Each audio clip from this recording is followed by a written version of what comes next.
Well, hello and good morning, good afternoon, good evening, everyone. How are we doing today? Lovely to see you, lovely to see you. It's a wonderful weekend. It is absolutely miserable here at the moment. Overcast, gloomy, wouldn't want to be outside. But regardless, I hope you're all doing well. It's the weekend after all. Why wouldn't we? Ah, dear. No, hopefully you are doing pretty well. Amra, I'm doing alright. I'm doing alright, thanks. Appreciate you checking in. I'm excited to dive into something a little bit different today. We did a poll about this over on the YouTube for the members. And this live stream is going to be a little bit different. So let me just drop the music down a touch here. There we go. It's going to be a little bit different to what we normally do. So obviously side quest is normally all about finding the unknown games that are suggested by the community. Microphone's a little bit loud. Cool. I'll drop that a touch. Sorry. There we go. Let me know how that goes.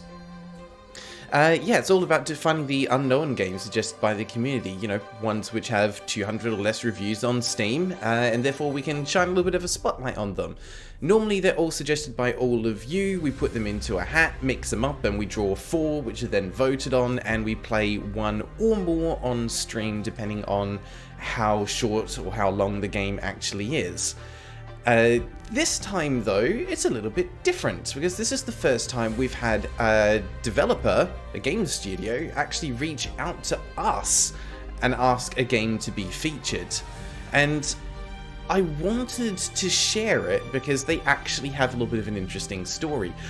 In a very strange coincidence, I had actually heard about this particular game and the scenario around what happened to them launching it on Steam before they reached out to me, because I stumbled across a post that they had made on Reddit back when it first launched. And it's actually gained a little bit of traction around it, and I wanted to share it with all of you so that you can get a bit of an idea of why I wanted to feature this game. Yep, just going to drop the music down just a little further. There we go. We just want background music at the moment. We don't need anything too much louder than that.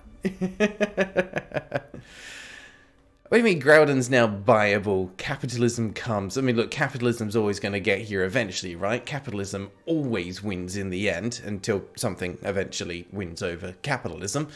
But I do want to preface this by saying that I am not being paid in any way to review this game. They've provided me with a copy of the game for free, but that is it. I'm not being... There's no monetary incentive for me to review this. It's just actually I kind of feel for the developers and their story and what happened to them. And likewise, want to actually give them a little bit of support where we can. Hopefully the game turns out to be good. They have given free reign to be able to provide whatever feedback I want. Positive, negative, whatever. I'm not being influenced in any way, shape or form by what we're going to talk about when it comes to the game itself. And that, I think, is what excites me.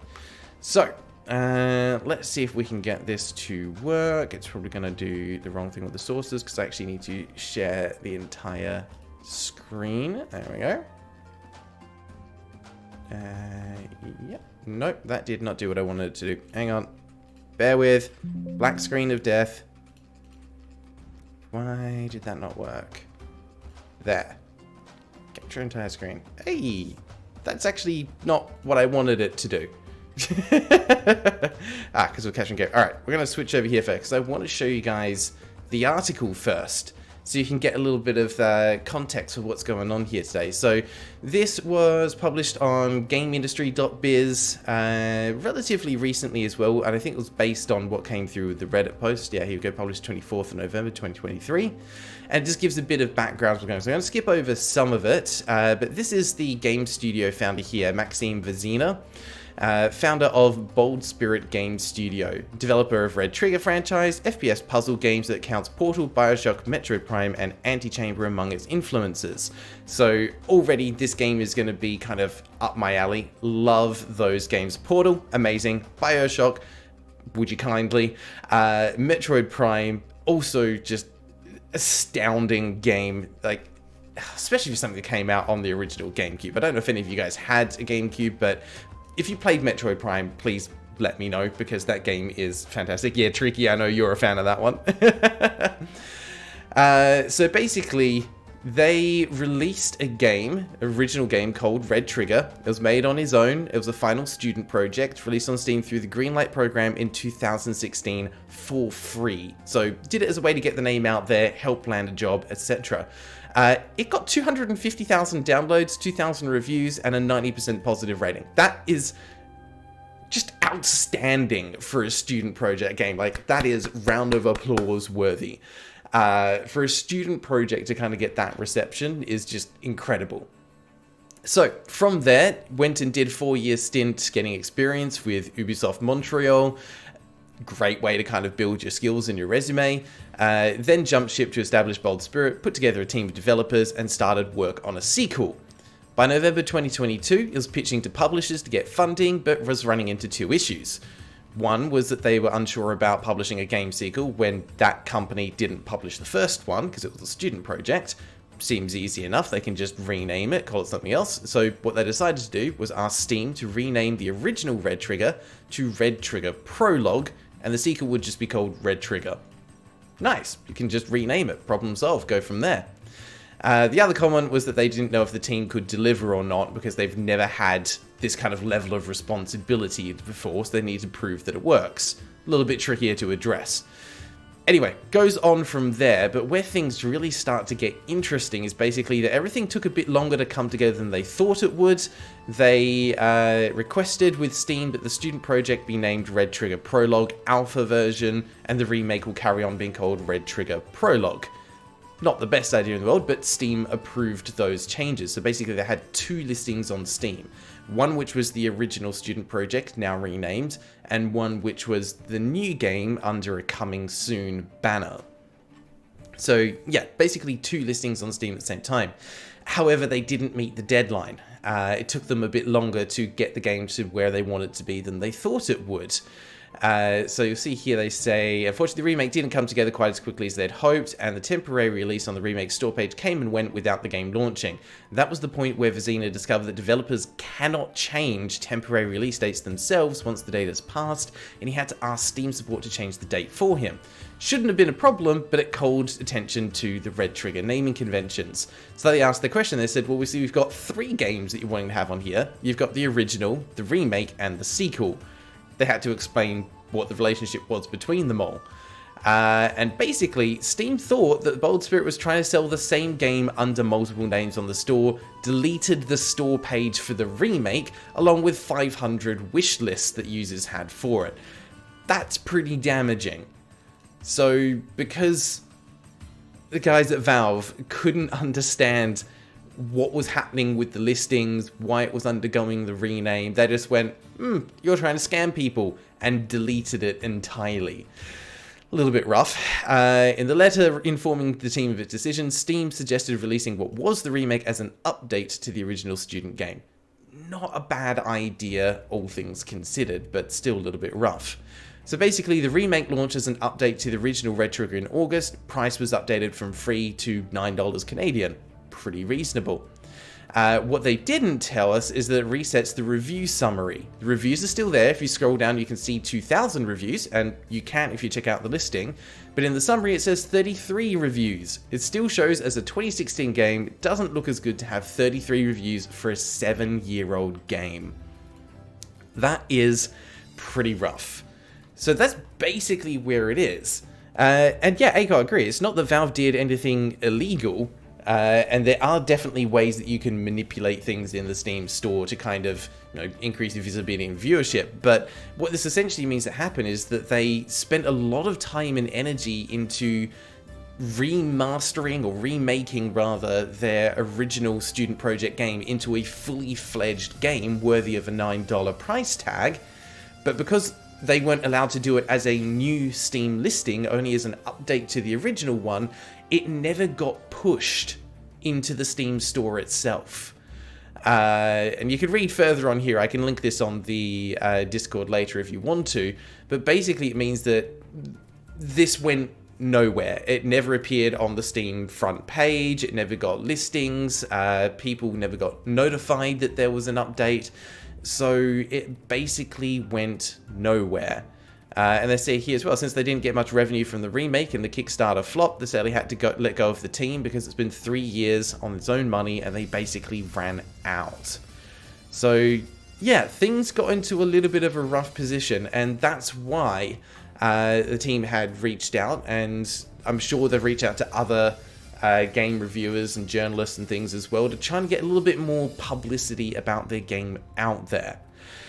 The question, however, that's on my mind is this game worthy of getting this level of attention? And that is the question we're going to be answering today, and that I'm very excited to dive into. So let's change this back, as we are going to be diving into Red Trigger. And I am really curious about this game, given that it seems to have so much influence from games and genres that I love. Now, I don't know if they're here at the moment either, but there is a chance that the devs might jump into the chat and hang out, because they are curious to see what the reception to their game is like. Daisy, you played Red Trigger before the update. Going to love it. Ooh, okay, that makes me very excited to hear that. Don't give me any spoilers. Don't give me spoilers. But I am excited to get into it. It does look very, very interesting. Now, I'm just having a quick look. Have I missed anything in the chat here? Do want to take a quick moment to say hello, because I kind of dive straight into it. So, hi to Amra. Lovely to see you again. We had Explo at the start. If you're still here, say hi. Mars Red Planet, congrats again on receiving some free membership. I think you managed to grab that one. Tricky, always nice to have you on board, my friend. Acor, I am very pleased to hear that your internet is back up and running. They were posting over on Discord about it. They had, I want to say, what was it, almost a week of no internet. Is that right, Acor? Just, it was completely out for your street. So I'm very glad that came back. Jazzy Caddy, hello, and I'm going to pronounce this wrong. Ustash is probably how you want to pronounce, given the TSCH in there. Ustash. Lovely to have you here. All right.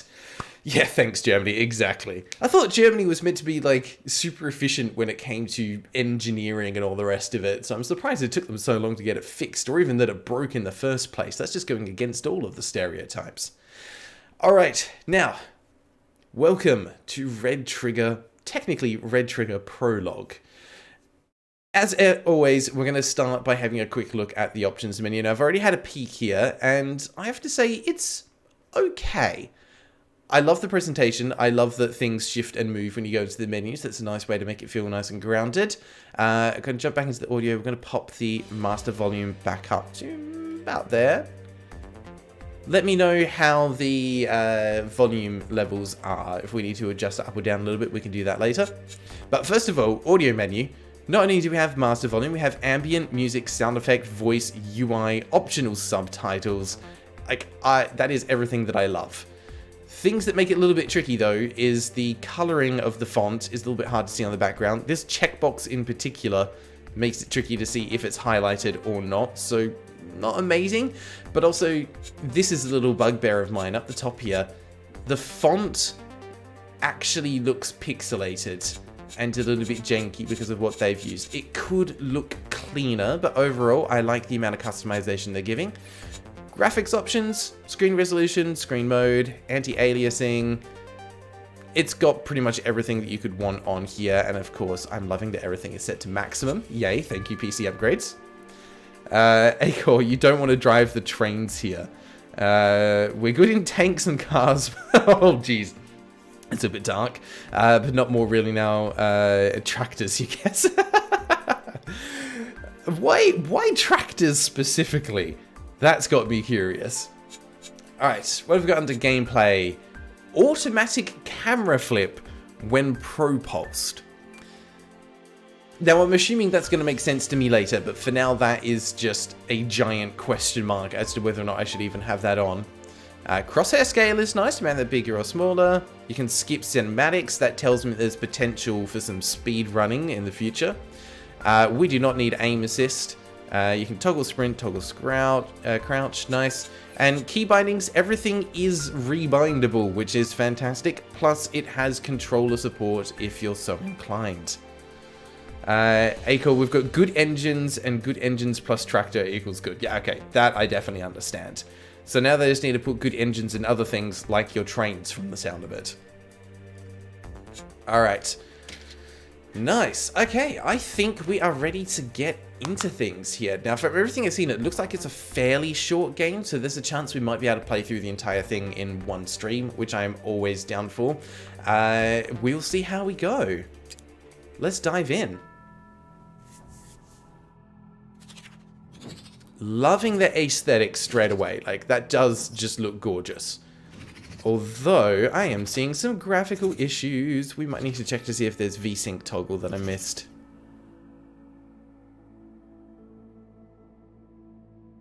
Whoa. What is this place? Ooh. I have this strange feeling that, We have voice acting. I just can't quite remember. Very nice, very nice. F to enter scanning mode. Interesting. Immediately getting Metroid Prime vibes. Oh, yep, is that? Firewall. Scans indicate that this is a firewall type structure. Analysis shows that it's protecting a massive data cluster named the Gathering Initiative. It needs to be shut down in order to access the Gathering Initiative. Okay. Current mission target. Beautiful. Oh, yep. Global scanning progress, structure progress. Oh, yeah. That is very Metroid Prime.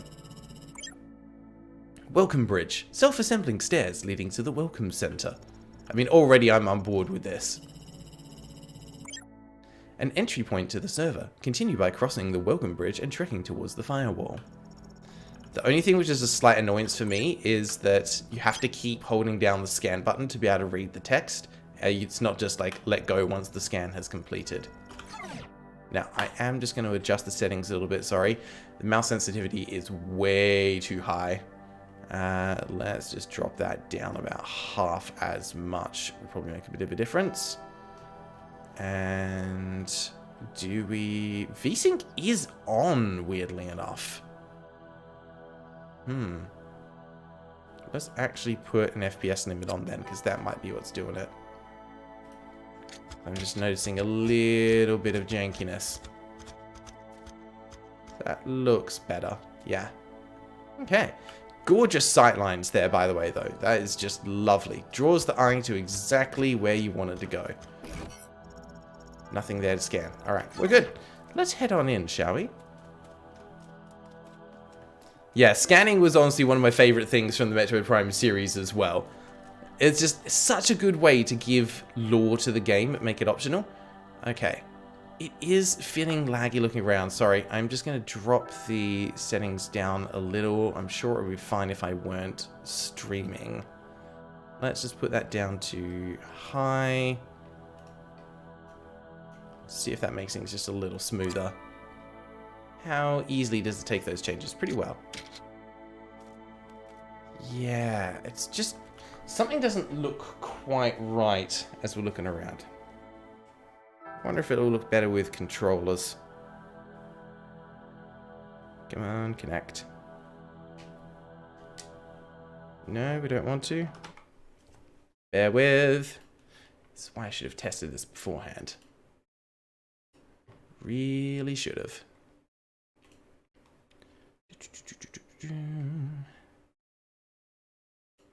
Since it is there. Okay.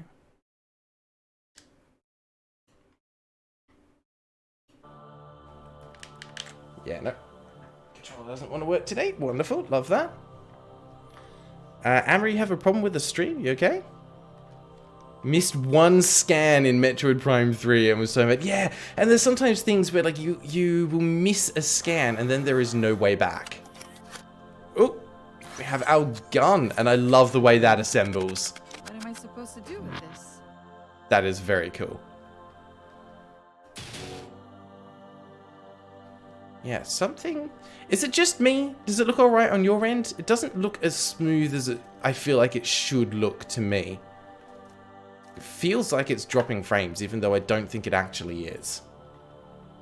Yeah, that was a very nice, like, gun animation. I'm enjoying that. Looks good on your side? Maybe it is just me then. Should I mess with the screen resolution? Yeah, let's actually do that. I'm going to drop that down to 920. See if that makes a difference.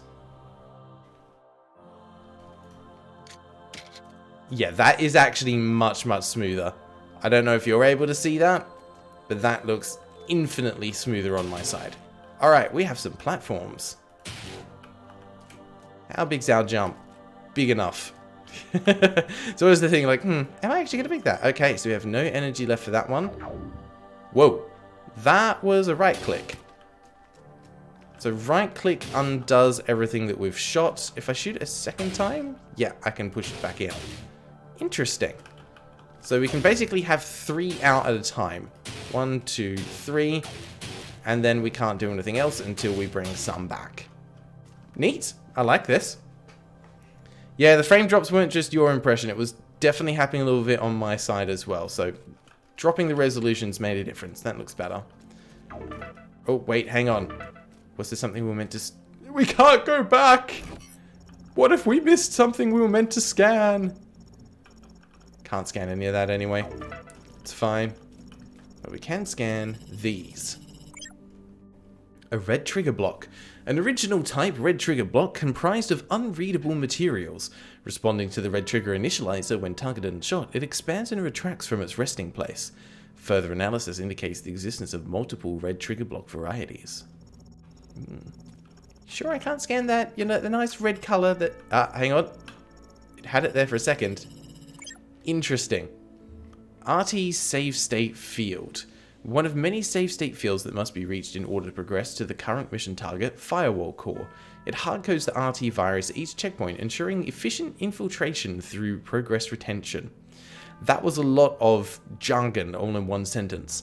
Also resets the initializer and red trigger block positions. Okay, so it's basically a save gate for you to walk through. I kind of get that.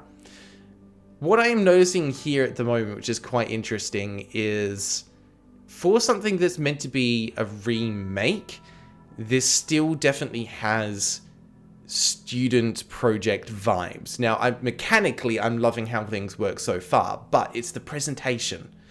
It's things like the UI windows here are just a slightly transparent grey panel with nothing really else embellishing it in the same way that the world is embellished. It doesn't feel like it fits. The font used is also a very basic font. And again, doesn't necessarily feel like it belongs in this world. And if you have a look in the top right up here, your text actually overflows your box. So that tells me that the backdrop that you're using for the UI is probably a preset size and it's not adaptive to the amount of text that's on screen. And that is what makes it feel a little amateurish.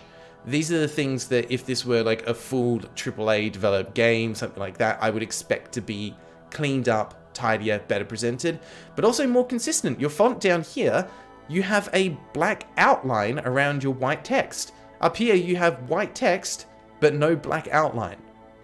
Needs to be consistent in order to make it feel polished. On the bright side, at least it looks like you have used the same font between the two, so that is good. Thank you. Oh, what was that came up? Press middle mouse to activate a red trigger below you. Can't I just shoot it? Yeah. Why do I... Oh, I guess if I'm looking that way, I can use middle mouse. Okay. Alyssa, it would have been even better with a little voice that says recording to logbook after every... Yes, absolutely. Something that just goes, new scan recorded.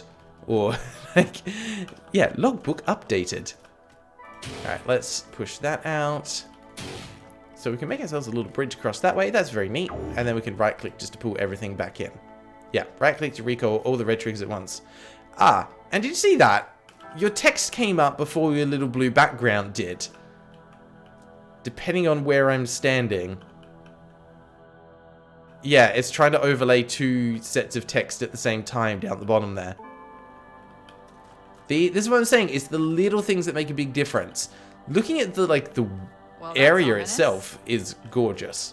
And I love that that was triggered when I looked at the sign rather than just when I got close enough to it. That is a nice touch. This, gorgeous font. Why aren't we using that font anywhere else? Sorry, I know I'm talking about like fonts and things a lot, but presentation means... how can I put this? presentation is hugely impactful, and for these little flaws to be present in like the first minute or two of the game can make it feel, yeah, amateurish, and it's probably not the vibe you're going for given how nicely presented everything else has been so far. Also, love that that very clearly indicates danger. It's meant to look like lava, but it's digitized with the hexagons. That is a nice touch, and I appreciate that. Okay, control to crouch. Nice. Good way to add a, what's looking for, an interwoven tutorial mixed with the gameplay. Alright, I guess we're going this way. Feel like I'm in like a reactor core. Oop, no energy left. We'll recall all the others. Get ourselves a little boost up there. Look at that. That's nice. Gorgeous effect. Love that kind of stuff. Yeah, humanity thanks you for your sacrifice. Something, yeah, something's not quite right in this place. So, where are we going from here? Doesn't progress through the other side. Somehow I feel like we're not meant to land on that. No, there's nowhere else to go. I'm sure it's fine. It's not fine. Alright then. So there are many different types of bad surfaces. Yeah, I thought so. It's meant to carry along that side. So, why couldn't I see that? There it is. Oh, we missed! No! Alright, that's just me being a very bad player.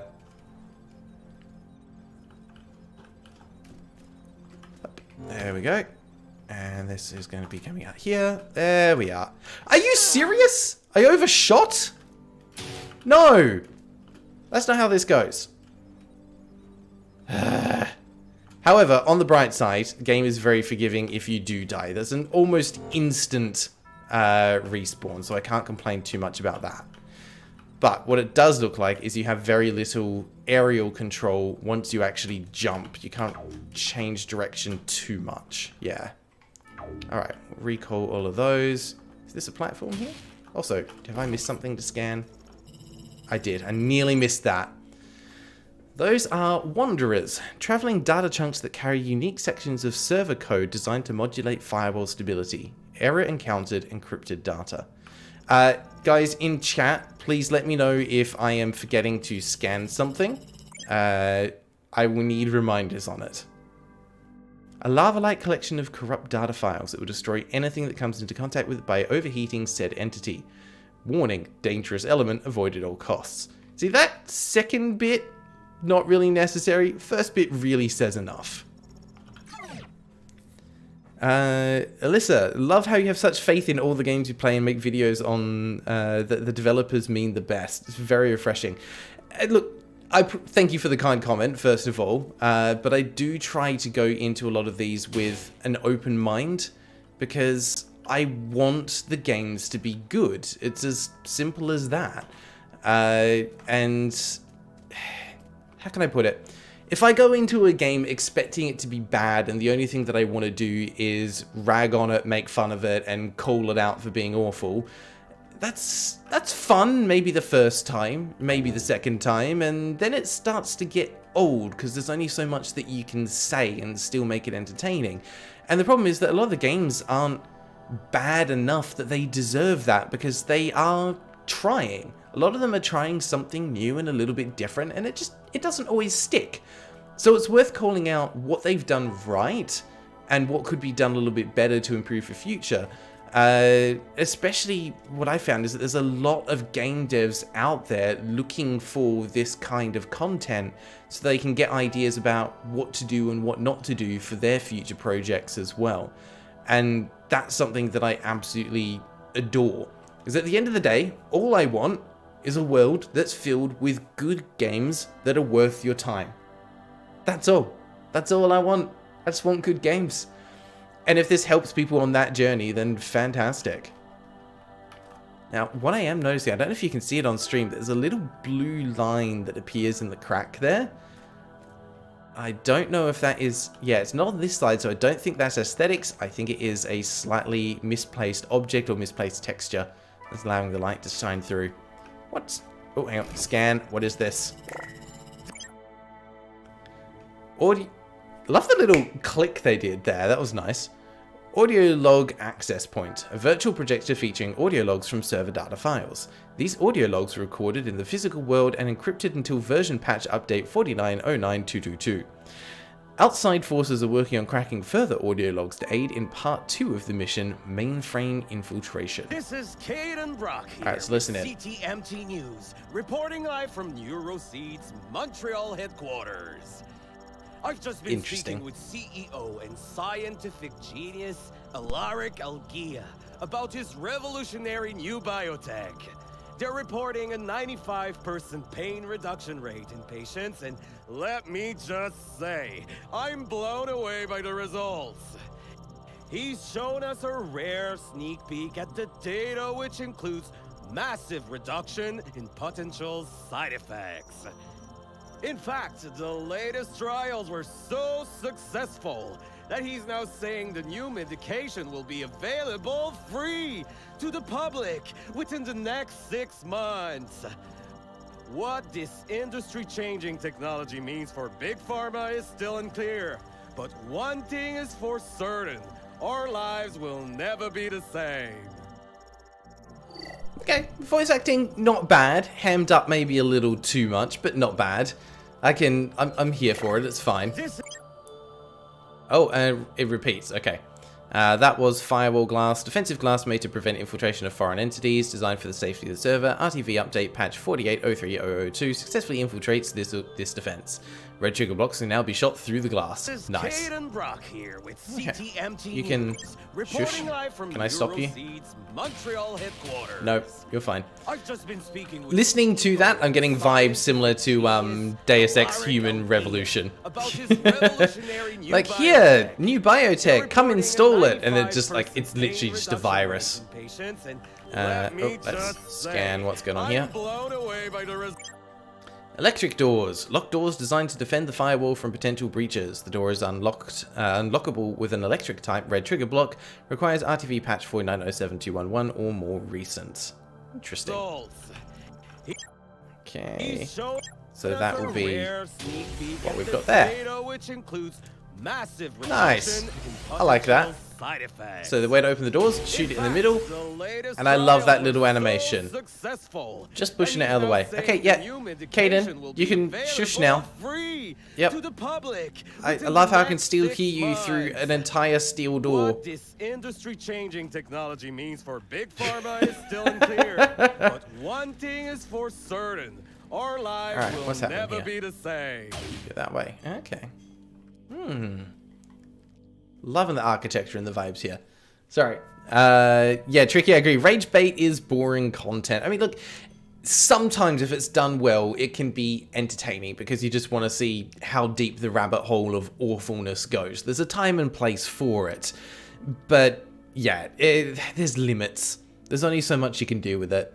And you're right, like, I don't want to rag on Angry Video Game Nerd. He's got his thing. He's got dedicated fan base that love his content. He's doing something right. And he's been around for a long, long time. Now, I did want to ask as well, because Acor had put in a thing a while back saying, oh, guess what you just did with Acor Gaming. So I'm curious to know what it was. You were saying before you were playing Heartwood, so I'm guessing it was something in there that you've done. What were you up to, Acor? Guy does things. Goddo has a bug kind of like that where the certain tile maps or grid maps have lines where the camera is moved. Yeah, it could just be an engine limitation that was causing that little graphical glitch that we saw. Very entirely possible. Yeah, he sounds a bit off and it's kind of funny. Like, the voice acting was okay. It's not amazing, but also I love that they mentioned Montreal in there, given that they was saying that they worked for Ubisoft Montreal for a while. I don't know if that's something that influenced it, but it's entirely possible. Whoa, whoa, whoa! I was not prepared for that. What in the hell's just happened? So we hit that. Now, did we need to scan first? Was that where our mistake was? Yes. Server gear. That's what we were standing on. A movable platform made of the Gathering Initiative server gears. Electric type red trigger block RTV patch update 4907212 interacts with the server gear to propel the gear forward like a platform. Warning! Fast moving! I wish I'd known that beforehand. That might have been, you know, helpful information. Good job, Grail. Let's read things. Tricky. It's not even AVGN that's the problem. It's the other outrage YouTubers who just spend 20 minutes complaining about non-issues. Yeah, 100% agree. 100% agree. Acor, hunt down the Freeman. Oh, you clipped my bad game. Oh, thanks. I appreciate that, Acor. Alright, let's jump back here. Let's see. When I hit this, what happens? That slides along. Okay, cool. Let's move that back. That's fine. We just need to make sure we crouch to get under it. Yeah? Perfect. Job done. That's a pretty neat way to kind of maneuver through that space. I like that. Ooh, here we go. More things to scan. Population board. A data board showcasing gatherer numbers. Includes A, the date, June 7th, 2152. B, the number of gatherers actively completing tasks inside the gathering initiative. And C, the number of total gatherers. Current tally, 36 active, 30... Wow, 30,500 inactive. Interesting. Okay. Temp hack 1A, a temporary timed button which interacts with the electrical mechanism. This button's code is embedded into the floor of the room. Okay. Now, again, little things here. Love that it's highlighting the things that can be scanned and those that can't. But with the board here giving all this information, I would expect one of two things. Either it's giving me this information because I can't read it on the board, or that it wouldn't give me the information because I can read it on the board. I don't need both. Alright, so this is going to open there. Perfect. And then we push that out so that when it tries to close, it doesn't. I love little... Hey! Hey, what was that? Who said you could close? It's on a time limit. I didn't give you permission to do that. A platform adhered to a server railing. It's made to transport the platform across the room when activated by the correct electric type red trigger block. Makes sense. And over there we have another one. Electric red trigger type block. Comprised of unreadable materials. Responding to the red trigger initializer when targeted and shot, it expands and retracts from its resting place. Upgrade influences electrical impulses of mechanisms. Further analysis indicates the existence of multiple red trigger block varieties. Nice. Okay, I appreciate that they're kind of expanding on the core red block concept with some more interesting stuff. Alyssa, I just saw your comment saying weird didn't look any different before you shot it, indicate it would be timed. I agree that it's interesting that it doesn't look different, but I also didn't scan it. If I had scanned it, I would have seen this. A timed type red trigger block. Responding to the red trigger initializer targeted shot, expands and retracts from its resting place. Upgrade combats firewalls adaptations to several older block versions. Only activates for a short period of time. Further analysis indicates the existence of multiple red trigger block varieties. So that's a me problem. Alright, so presumably like last time, we're going to want to duck here. I don't think I can scan. Nope, but the red beams look dangerous. So that sends a trigger. I did not manage to duck underneath that. I'm guessing there's something there. Yes. Are you also timed? No, you're just a normal trigger block. Cool, that's fine then. We hit that, and then we hit that, and then we scoot on over.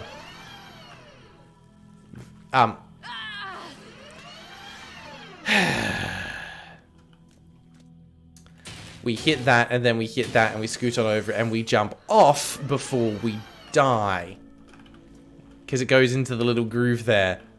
I mean, look, that's nice, and I'm willing to bet I'm not the only one that's died from that, but... Come on, that's a bit mean so early on. Alright, what is that? Can I scan you? Yes. Temp Hack 1B. A temporary timed button which interacts with electrical mechanisms. This updated button code is embedded into a vertical station. Okay. Anything else interesting up there? I mean, there's a ceiling that's probably going to try and kill us. We have a platform across there. You're just a normal red trigger block. Okay, so we need to get up there without being dead. Makes sense. You're going to disable this? Maybe? What did you do? Did you open the door? Yes. Yeah, that's opening the door up there. That will close that. Okay, I see. We'll let that go again. So we hit this, we sprint on over, we go boing, and we get through the door.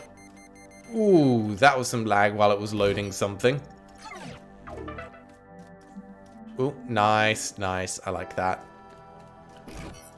Okay. Anything to scan? No. Looks like we're good. Thought it was going to be a troll where it blew up. That would have been amazing. Just a little beep, beep, beep, beep, beep, beep, beep, beep, boom. Okay. What is the purpose of those? Oh.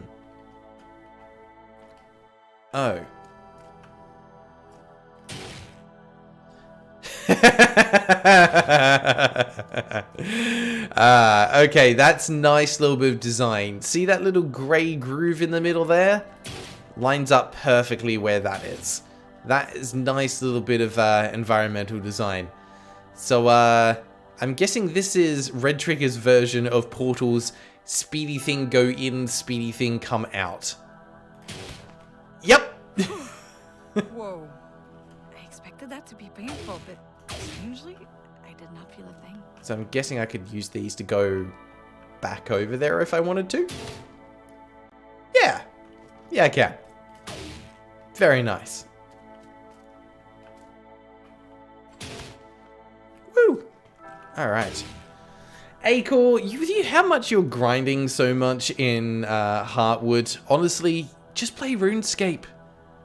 Just as much grinding, but probably more rewarding, to be honest.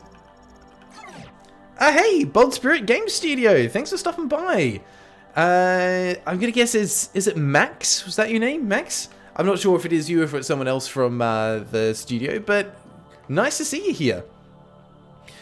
We did have a quick read through of the news article that your community representative linked to me on Discord, just to kind of give everyone a little bit of context. It is Max, awesome. Yeah, so we kind of shared a little bit about what's going on with the story behind the game, just to give people some context for why we're featuring it. And I have to say, like, honestly, I'm super excited to be able to have a look at this. There's some really interesting things going on here. You might want to rewatch some of the beginning stuff because I did have some feedback just in terms of the general presentation so far. And it's really interesting because I'm feeling a little bit of dissonance between the sleekness of the world building design and a little bit of the rough edges that come through in the UI, which is quite interesting. It just gives a little bit of dissonance between the two. Now, I don't know if that's intentional, but I suspect it's not. So it's quite interesting. And there's little things we pointed out, like, for example, the fact that your text overflows out of the boxes here. Love scanning being implemented as a feature or function in the game, because such a throwback to Metroid Prime, one of my favorite games of all time. But it's just like, ooh, it feels just a little rough. Yeah? So great mechanics, just presentation slightly lacking. But so far, I'm enjoying it, even though I'm not that far into the game. And Acor said, the grind is kind of rewarding, so yeah, your guild leader, you can't go back so fast. But if you're done with it, sure, we'll play RuneScape. RuneScape is, like, the grinding game. Like, it can't be debated. Alright, what's through here? We have a couple of different buttons. Question is, why? That opens up a thing up there. Okay, that looks like where I'm supposed to be going, and I hit like a 1, 2 and push myself over that way. Yeah, that's gonna be what that is. But I don't want to do that yet. Because there was still something down over here. Question is, can I make that jump? Or no, I meant to fall off from up the top there. That's what I meant to do. Woo! Alright. Get ourselves on up there. And then this time we just walk off. What does this button do? You're not a button. You're for me to jump back up again later. Very nice. Okay. Ah, this is another audio log. Okay, let's have a listen. Yeah. Log 2491. Nice T-pose. Date December 2nd, 2117. Different voice, I think. 4:32 a.m. I've been deep into the system files since my usual 5 a.m. start on December 1st. I'm nearing the 24-hour safety cutoff and still I feel no closer to solving the 5% variance. My frustration logically must be slowing me down, tripping up my mind. And yet, I can't seem to step away. I feel the answer on the tip of my tongue.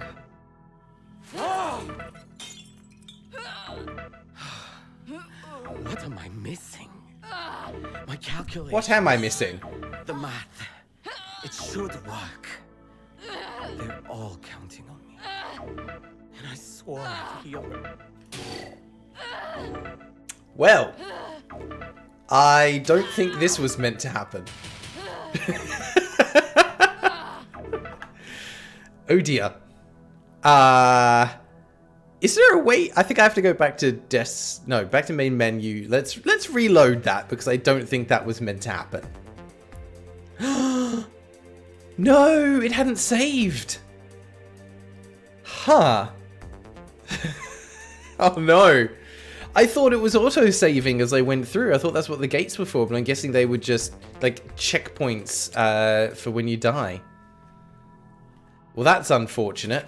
That's fine. And now we're just going to speed run through the first couple of levels. We know what we're doing.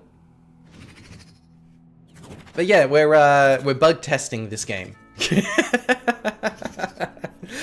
Sorry, Max, that was unfortunate. But hey, at least we found something. Whoa. And Alyssa, you're correct. That is actually an A pose. I have this strange feeling that Oh, I have to rescan everything. Damn. Okay.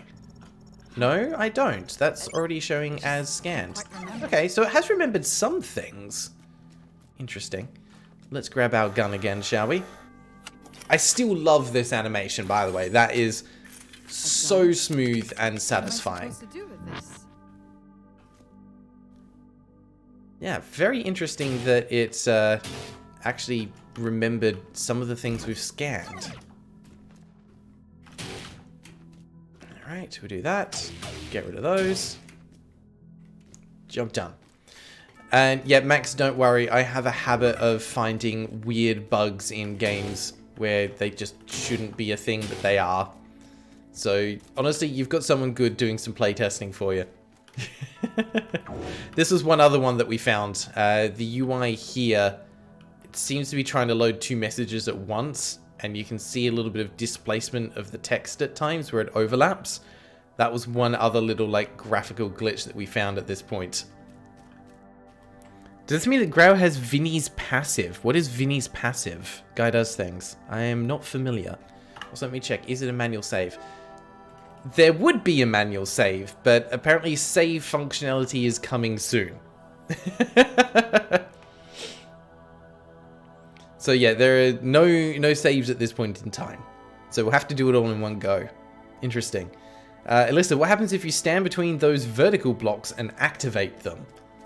Vertical blocks? You mean these horizontal blocks? These ones? 1 and 2?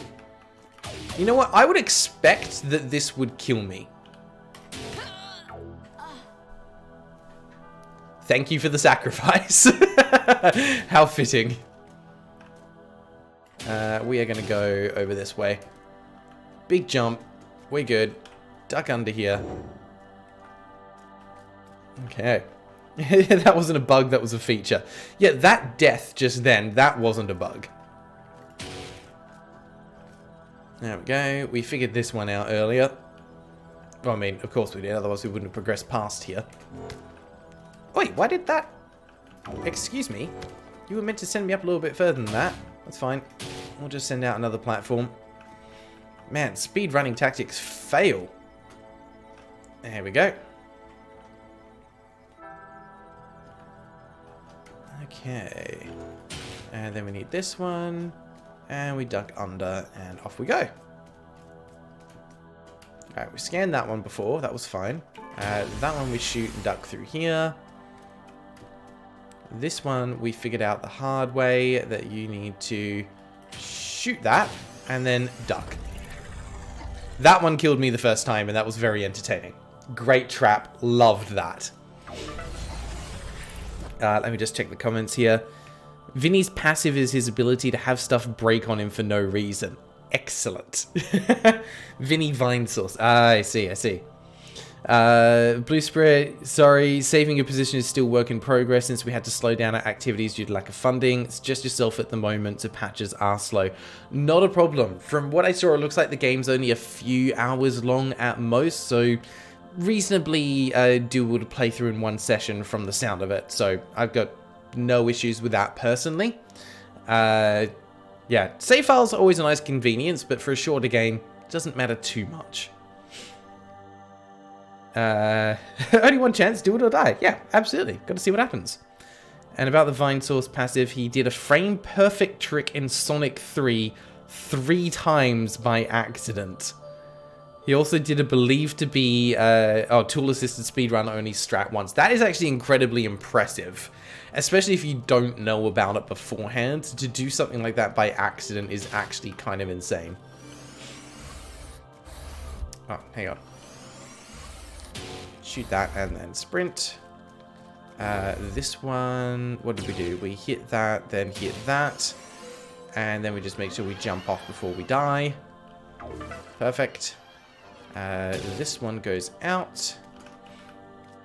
Then we hit the one. Come here. Sniping skill's awful, I'm so sorry. And we go this way. Beautiful. That deactivates them all.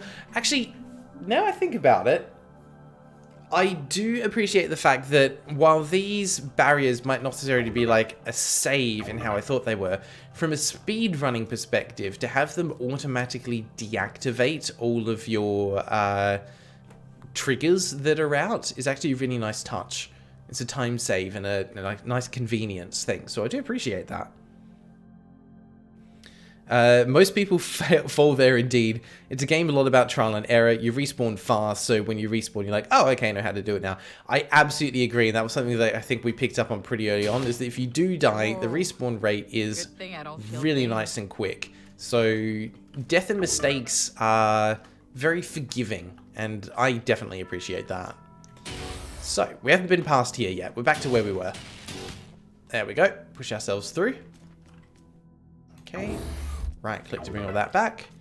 Alright, now we're into uncharted territory. Yeah, I agree, guys. Things. Can you add a silly button that does the beep, beep, beep noise and then blows up? Absolutely. That'd be a spot-on troll for something like this. I'm very curious to see how this mechanic gets utilized in more and more varying ways as the game progresses. Because that is something which it looks like it is going to do fantastically well. Alright, where are we going here? We're going to pull that one out, shoot ourselves up and knock ourselves over. Beautiful. Very nicely done. No duck and guns are there, no secrets that way. I'm curious to know if there are some like little secret hidden areas in the same way like portals, chambers would sometimes have an alternative way of solving them would lead you to a secret area with an Easter egg. I'd love to know if there's a few of those hidden in some of the rooms here.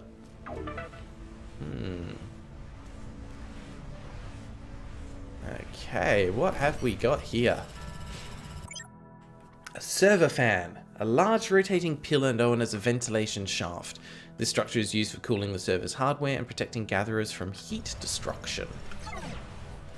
Alright, so we're going to use this to jump up on top of it. Beautiful.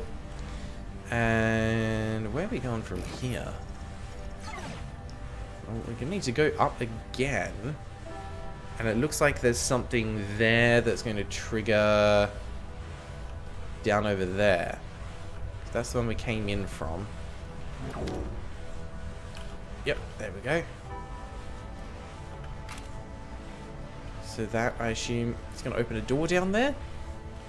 Yep. And through we go. Intrusion detected. Uh-oh. Scanning.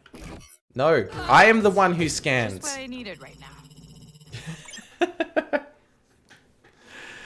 Server hard drives. Stackable storage containers for maintaining server data. Encrypted data, fair enough. Okay, what happened just there? There's an Easter egg hidden. I'll tell you when you're in the right room to try and find it. Okay. I'll keep an eye out for it. Also love that the music has stopped here. Give a nice sense of something ominous. So what killed me before?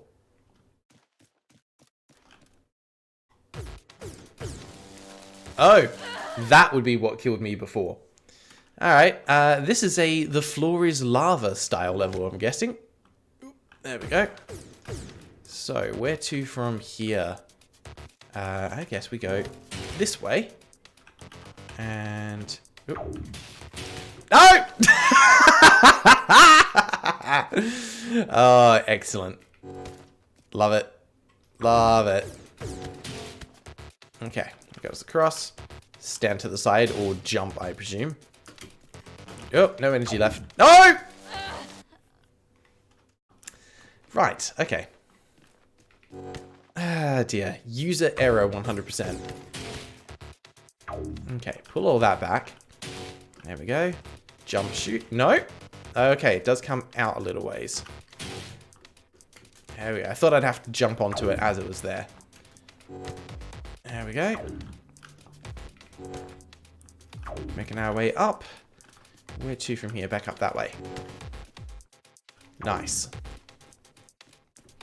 Layout here is pretty good. Feels pretty easy to figure out where to go. Until we get to here. I need to be up over there somewhere?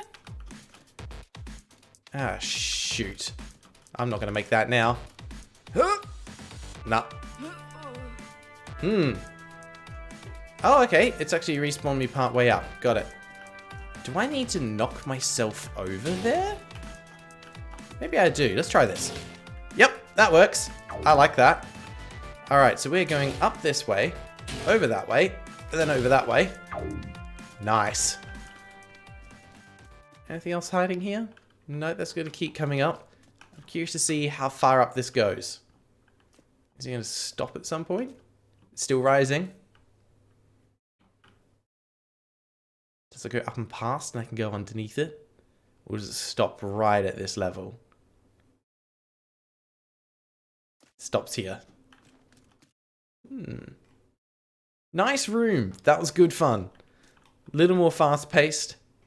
I appreciate that. Very nicely done. Okay.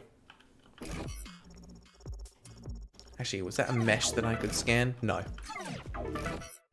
Alright, what do we got here? Rotating defense pillar. A vertical rotating defense pillar designed in response to repeated RT virus attacks. Its goal is to halt all progress towards the firewall core. Can be manipulated using red trigger blocks. Okay. Interesting. Couple of platforms around the side. Why would I want... Right. I see. I can just go around this way. Hey. No, this is an audio log. Why? Oh, there we go. Now it's triggered. You'll never believe it. Hi, Amy. I received the strangest offer last Monday, and I'm not sure what to do. Maybe you can give me some advice? His name is Alaric from Neuroseed Inc., and apparently is the lead scientist on this new type of biotech pill that takes pain away. Sounds like a really selective program, and an honor to be personally invited. But the contract is pretty strict about confidentiality. I won't be able to see you again soon. Or maybe ever? I've been assured that this technology is decades in the making. All the earlier human trials have gone well. It could really help people. What do you think? my name will go down in history. Should I do it? Interesting. I'm loving these additions just to give a little bit of like optional lore throughout the game. So I can rotate from there to there, but I want to be able to get over to that side. What am I missing here?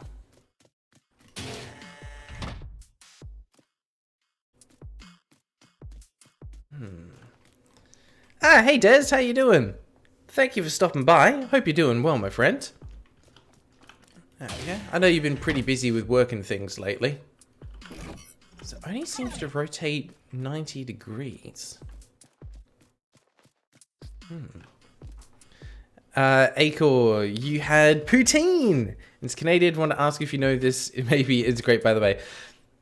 I have had poutine a couple of times. It is, I would say, something that can be either very hit or miss, depending on where you get it from and what kind of toppings and things you get to go with it. Can be fantastic. Can also be a little bit meh sometimes. Okay. All right. So it looks like we can shoot this on the front and the back, which is probably what we need to be doing to get it to move twice. Yeah. So now we shoot here, now we shoot this, and now we get around to the exit. Nice. Firewall activated. Ah, well, god damn it. What just happened? They know we're here. Okay, they're trying to lock us down. Yeah, I thought so, Max. You guys are from Quebec. As I saw that you were working for Ubisoft Montreal. Is that right? Hey, was it Ubisoft Montreal that was behind some of the Assassin's Creed games? I think... No. Ubisoft Montreal. Was that... Were they involved with the Rayman games? The 2D platformers? I think that was the case. I could be mistaken. I want to say that was Ubisoft Montreal. Let me know. Was that Ubisoft Montreal that made the Rayman Legends games? Yes, for 4 years. You worked on Assassin's Creed Origins and Valhalla. Excellent. I have bad news. That was 2 games that I haven't played. I have a... In case you hadn't noticed, I have a weird thing where I enjoy playing games in very specific orders. And for a lot of times, that means if I'm playing a franchise, I will play the games in order, no matter how long ago it was that the very first one came out.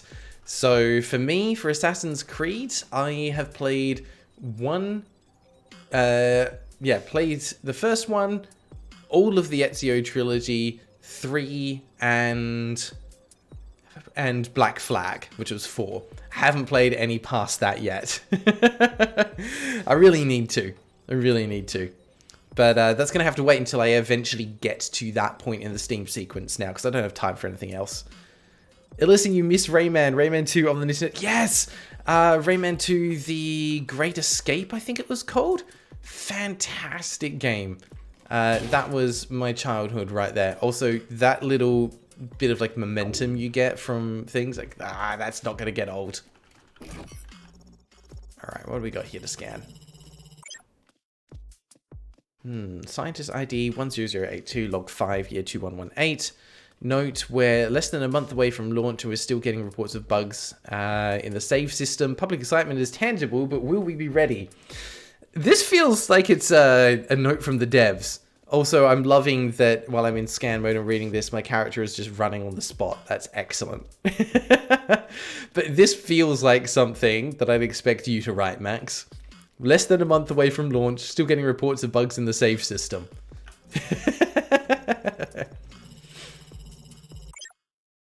Log number 5. There have been continued reports of strange glitches in Sector 7 resulting in gatherer population loss. Further investigation required. Okay, so not everything's okay here. As a member of the internal processing team, I've requested that my sister's gatherer application be denied. Management is yet to reply. We're getting all the lore now. The gatherer pipeline is now fully operational without the need to utilize human oversight. Okay, everything's starting to become automated. Wanderer code has been found in the fire fields. I've alerted the proper team of the issue. Fire fields. Why would you have fire fields? Log number 1. The event today resulted in over 400 gatherer applications submitted for participation in the project. Growth is happening much faster than anticipated, but they will all be integrated by the end of the week. Okay, last one here. I've been hired specifically to combat the RTV hackers that have been plaguing the mission. In this first week, I've slept only 7 total hours due to repeated assaults. Now, I think we are an RTV hacker. Okay, I can't scan that thing because the glass is in the way. That's fine. Rayman 2 has the best swimming controls of all time? Why do I not remember this? I'm trying to remember. I'm sure there's other games out there that have had really good swimming controls. Nothing's immediately coming to mind, though. Yeah, Shades of Pirate Logs. It makes me feel like I'm in some of those rooms in Metroid Prime. You're just reading about all the weird and wonderful experiments that the space pirates got up to. Also, I'm very curious as to what's in there.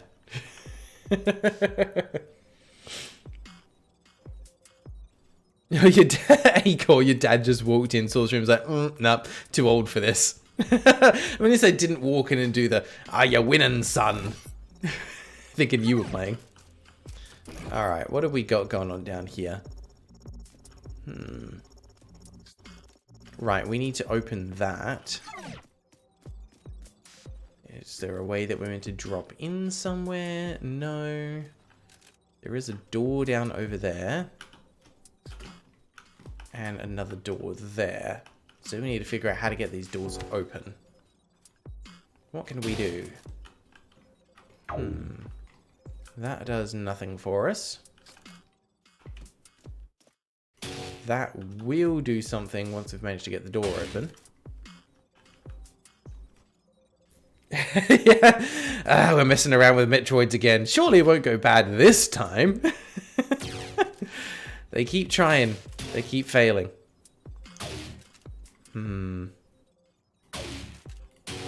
Okay.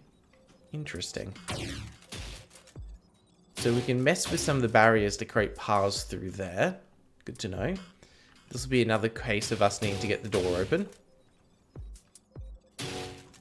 Same thing there. That's going to help us make paths through. That's the main switch there that we need to get that door open. So how are we doing that? Oh. Oh dear. Oh no.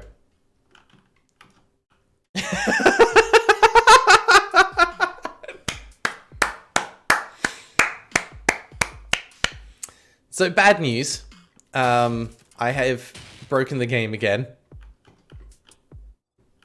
That is very bad news indeed.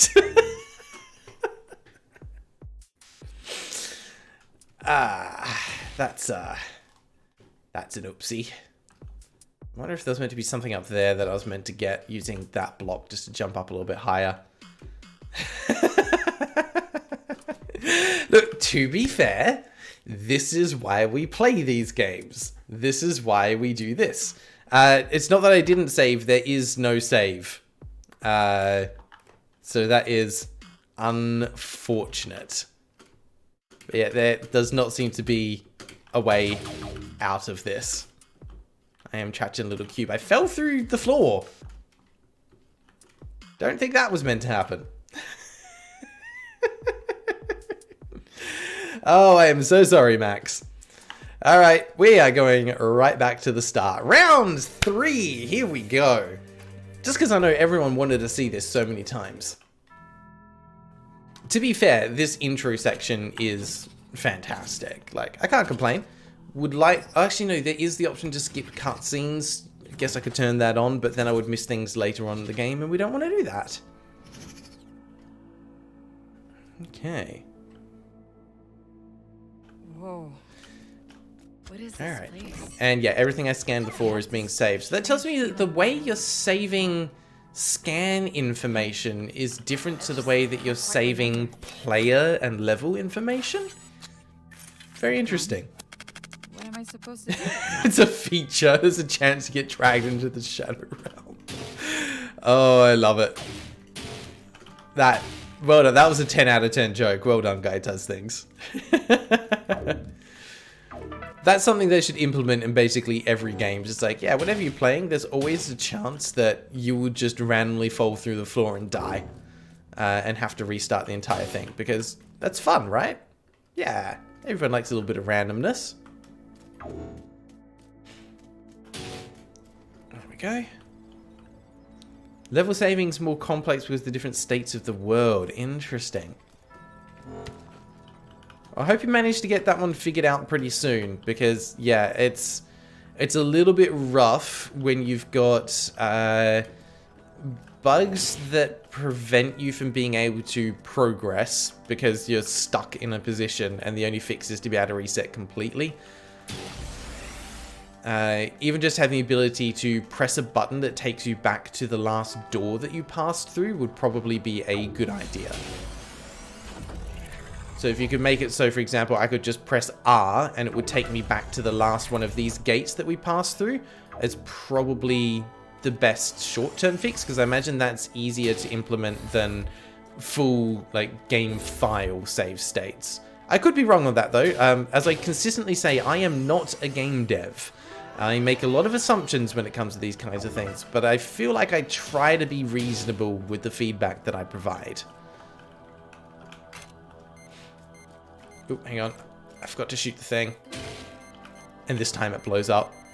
Alright, let's do that again. Jump up this way. Wait. Made it. I wonder if you can get crushed by the door and die. That would actually be hilarious. Whoa. Over we go. Good thing I don't feel pain. Up, across.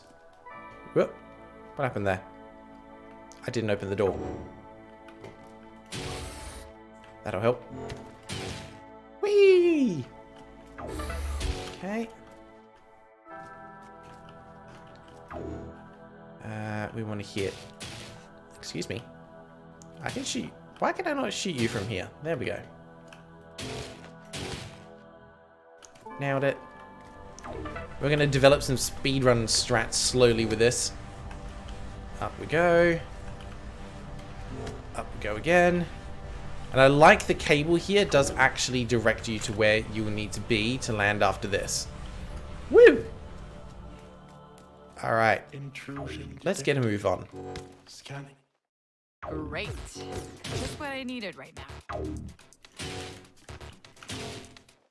Right, sorry, concentrating. Gamer time. We're gonna nail this. Back around this way. Nice, nice, nice. Jump off this one. Boom. We fly. Oh, no, no, no, no, no, no! Ah, so close. It was all going so well. Ooh, just made that. Okay. We go this way, this way. Oh. Something didn't quite go according to plan there. God damn. Okay. Let's do that this time. Up. Over. Over. Woohoo! We're done. Okay, so for this one, we had to come around the side and... No. Yes, we had to hit there to turn it the first time. I can definitely see the speedrunning potential in this game, and I think that is something that is going to give Red Trigger a pretty big selling point. So very glad that you included it. Okay, that's true. Alright, now we're back. Okay, this is where we didn't get to before. Is that... No, that doesn't stay on permanently. That opens a little gate there. Oh, I see. That's one that we need to hit there. Presumably there as well. And I can't do all of them. 1, 2, 3. Okay. Now we can get through here. Very nice. Alright, now I can actually catch up on some of these. Some people do treat finding bugs like an esport. I agree. Look, people get paid to do bug testing and stuff on games. Not me, though. We're doing this one for free. Interesting way to increase the playtime, GG Dev. Yeah, put enough bugs in that force the player to reset, but not like game breaking enough to get them over that 2-hour limit so they can't do a refund, right? Oh dear. What else did I miss here? Just copy Metroid Prime, have a bunch of flags for every room. This game looks awesome. Hope it comes to consoles. I say despite the fact I'm watching a PC gaming channel. I mean, to be fair, there's a lot of crossover between the two. And I think it is interesting to look at games and go, oh yeah, would this work on console? I think it's always something that's worth shouting out. And yeah, I agree, Max. It'd be great to be able to bring it to console eventually. Once again, though, I know nothing about game dev, but I imagine there is a reasonable amount of work that goes into being able to port something from PC to console, depending on the engine that you use to create the game. I don't 100% know, but you'll be able to tell me a little bit more about it. Reminds you of that one 2021 project you had where you debugged it just by speed running it. I mean, fair. That's a good way to see everything very quickly. Did everyone see that Bill and Ted game collection will be unlisted by the end of the year? Weird that it even exists. I had no idea that there were Bill and Ted games. I'm a little bit scared by that. There are some things which like just shouldn't have movie tie-in games, and I feel that Bill and Ted is probably one of them. Alright, what can I do here? Right, that's easy. We just stand on it and then walk over the top. Job done. Let's not close that right now. Hang on, could I soft lock myself here? I could. Interesting. Max, you might want to rethink this. If I'm reading the room correctly, I could soft lock myself here. Yeah? Because if I push this, that door doesn't reopen. So if I were to shoot this now, the door would close and I would have no way out of this room. Right? There's a hole in the floor to get out? Oh, down there. Aha, and that's what the little other shaft was that we saw up the top. Gotcha. Okay, good. Glad it's just me that's silly. But on the other hand, it also means that if I fall down there, I have to restart the puzzle. Alright, we hit that, we walk past. And this one, we duck under. Yeah, all stealthy-like. Okay. Nice. Cool. Wait. There is one there. I'm surprised they didn't kill me. Could barely see that. Ooh, we sneak through. You know what? When you're a kid and you're imagining going through laser mazes, this is exactly what my mind thinks of. But, hang on a sec. That's not meant to happen, is it? Yeah, it is. I need to get right up and over for that. Also, that's not really doing much. Blocking a couple of them, but not enough to let me past. Aha, there's one there as well. Gotcha. Let's just undo all of them.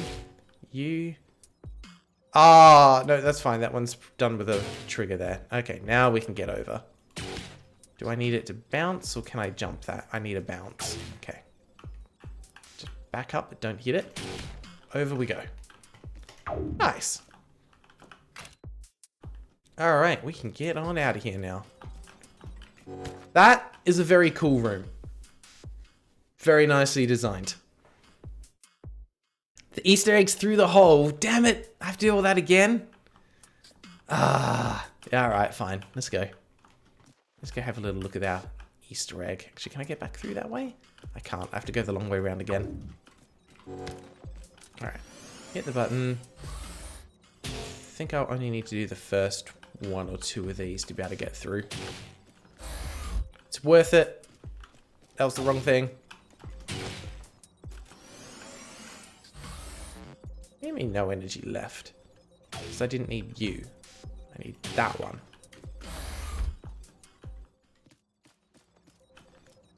Where's the hole? Hole's over there. Okay. There we go. We're in the air ducts. Ah. So where does this connect then? Okay, that's the other one there. Ah, is this the wrong hole? Don't take that out of context, please.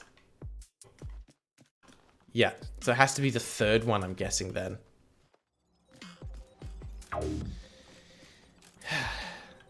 Alright.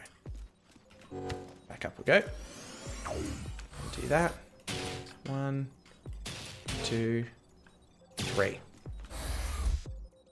This is a really well-designed room, I just want to say.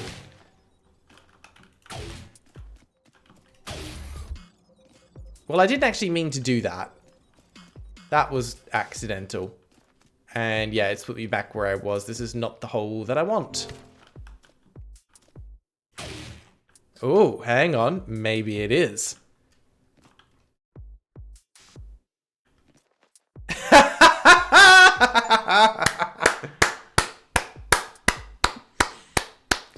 That's excellent.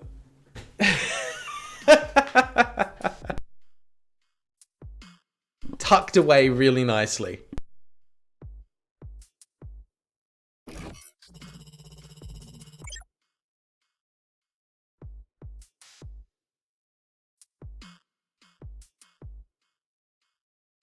That is a fantastic Portal reference. Well done. I love everything about that. I just wish I could pick it up and take it with me. That's awesome. Very, very nice.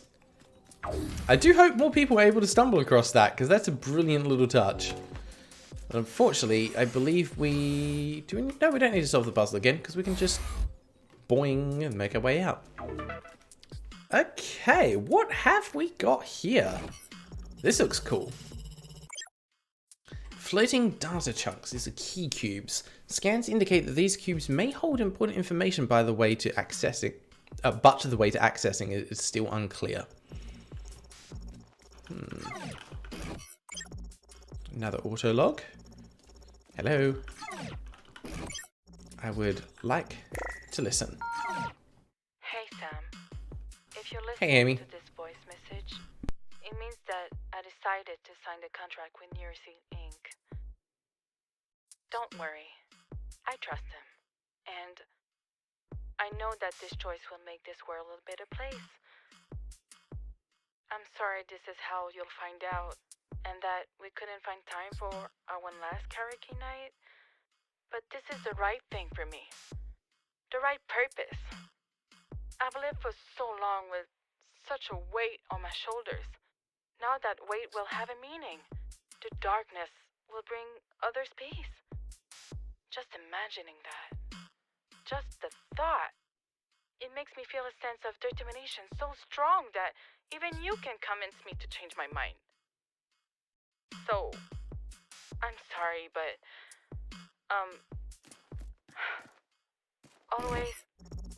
always remember that I love you. And don't you dare stop chasing your dream of opening your own cafe. I know you'll be amazing. Nah, that's sweet. I love that these have been added into the game. It's a real nice touch. Aha. So, let's have a look here. This is definitely a puzzle about positioning. Looks like about there is right. So we want that one, and that one. Very cool. Love that the whole thing just collapses. Whoa! The physics on them's a little janky, though. I don't think you were meant to get stuck up there. Is there a slight mantling animation? Kind of, because when you jump normally, the gun stays out. But if you're jumping up against something, the gun goes away. So there is a very slight mantling animation. Not enough to allow me to jump up something like that, though. Curious. Does have physics, though. You can push them around. Oh, Jesus. That's the kind of jankiness that we're looking for. How well do the physics hold up in some weird situations? Alright, let's carry on then. What are you? A firewall core door. The final firewall door which leads to the core of the internal server defense system. Status locked. Okay. And this? Central room reinforcement. A defense reinforcement designed to protect the central firewall room. It appears stuck. Unlock using permahack 2B and other sources. Well, we know we like 2B. I'm in a weird position where I have not played anything from the Nier franchise, but I know a little bit about Nier Automata or Automata lore, which is really weird. Simply because they had an entire raid dedicated to them in Final Fantasy XIV. So I kind of learnt a bit about the characters that way without having like actually played their games. Such a bizarre way to do things. Clamp. A clamp holding the central room reinforcements in place must be unlocked by something nearby to the clamp's core mechanism. So we need to unlock those to unlock those. Interesting that I can't scan the water to tell me if it's good or bad, but given that everything's electronic, it's probably bad. And yes, Guy Does Things, I would love for there to be an achievement for taking the companion cube the entire way through the game. That would be pretty amazing.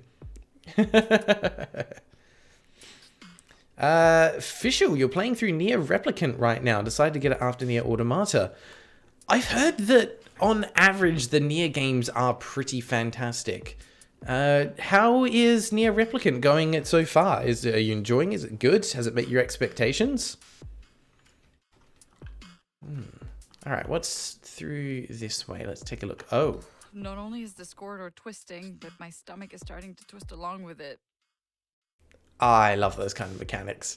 So going through there is probably going to flip the room upside down. Yeah, looks like it kind of has. That's pretty nifty. Oh, shush. Okay. So when I press that, it's not able to do anything. Ooh, I can jump up there.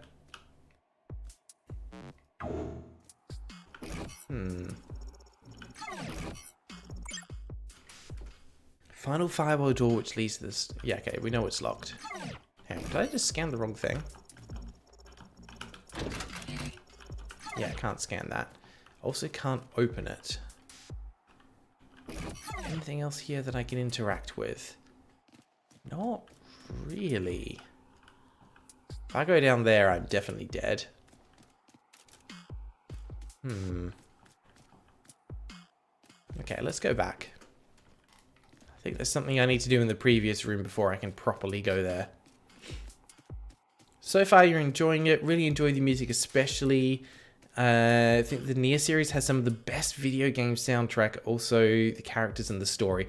I mean, to be fair, who's done the soundtrack for the Nier games? Because I know, like, oh, am I misremembering? Is Square involved? Square's involved with the Nier franchise, right? Yeah, they must be. They always have stellar game soundtracks, and they're always known for their characters and story. Don't need to go back. Answers in the upside down room. Just have to find the hidden red triggers. All right, all right. Well, look, I'm just doing my due diligence. Not seeing anything else hiding out here. Interesting that we've got like the light beam barriers there as well. Okay, so there is a room of some sort there. I'm guessing that's back where we were earlier. Okay. Alright. Back we go. Hey, cool. Welcome back. Not sure when you left or what you missed, but this is now our third attempt at beating the game. Oh. Max. I don't think that's meant to be there. Yeah? I'm just going to very carefully jump over that because I don't want to accidentally fall through. Yeah, something's not quite right with the... Yeah, how the textures and the mesh is lining up here. You can see same issue on this side. It's just a slight height displacement. Alright, we need to find some triggers to help us get through here. Where could they be?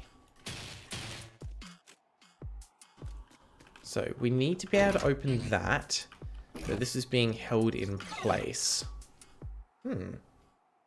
It's a feature. The matrix is slowly shattering. It's all falling apart. We're seeing the code in the cracks. Kind of surprised that I can't get through any of these doors. So where are the little hidden triggers that we're looking for? Oh, hang on. What's this? Is there a way to get down there to get a better look at that? Not really. Hang on a sec. Oh yeah, it's under there.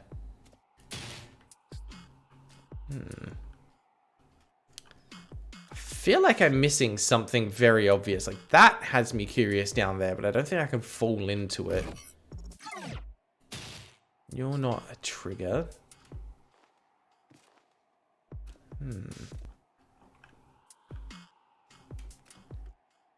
Also, I have to say, music is actually excellent at the moment. It's just the right level of subtle background music that you'd want while you're trying to figure out a little puzzle like this.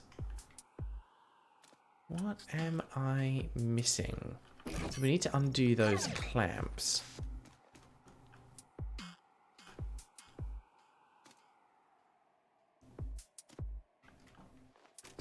I can get up here. Can't... Ah, hang on. Here we go. That's what we're looking for. And there. And then we carefully jump back and press the button. Heyo. Okay. Very careful drop down. We don't want to get annihilated by the zappy zaps. That pushes that out. That doesn't help me that much. I can't drop down either side there. But is this where I'm meant... Oh, I can't go back the other way.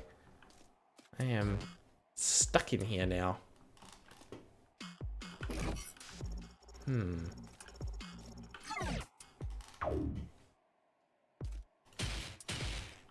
Yeah, can't do anything with that.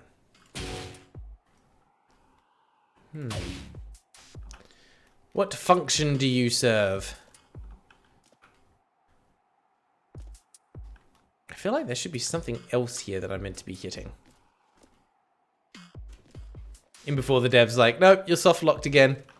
Okay, I know I can't touch that. I know I can't touch that. I can shoot that out. Oh, hang on. I have to use it to push me. So I can then fall down on the far side. Got it. Drop and shoot. Nice. Okay, okay. Looking good. Let's just hop on over there. Anything hiding here? No. Let's drop down. Very cool. All right. Laser maze. This looks interesting. I mean, everything's looked interesting so far. So that is going to crush us on the ceiling. Excellent. Let's not stand on that. It's also on a timer, which is interesting. Can't get through on that side. We need more.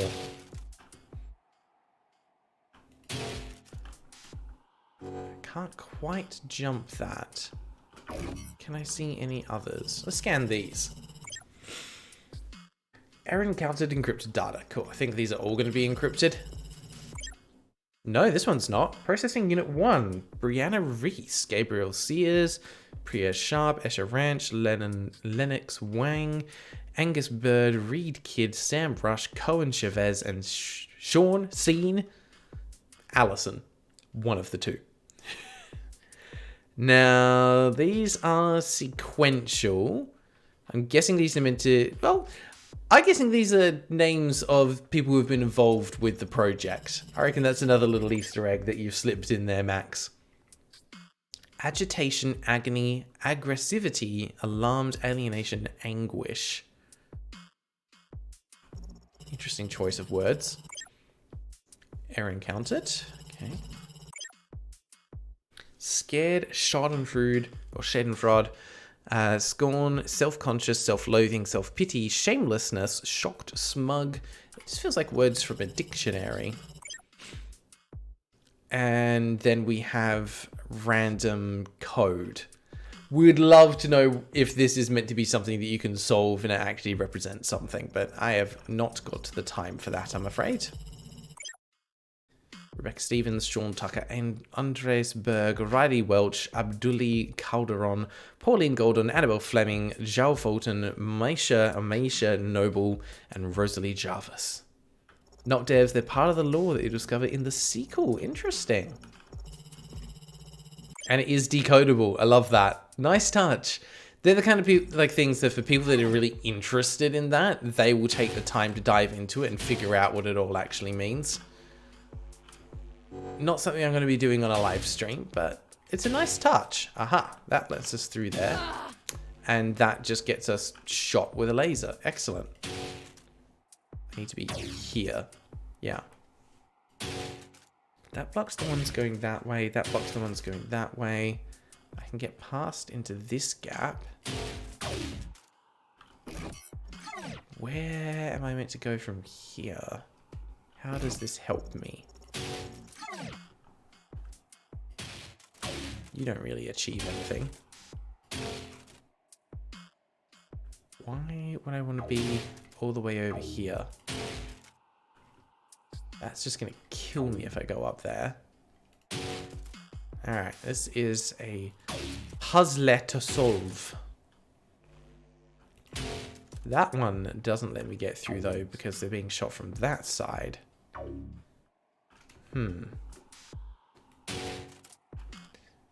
You block them that way. Oops, sorry. Did not mean to jump quite that far. There is one there as well.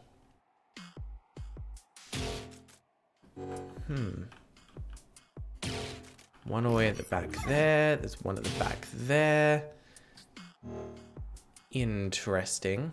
There's a couple of different ways to stop those ones. Okay.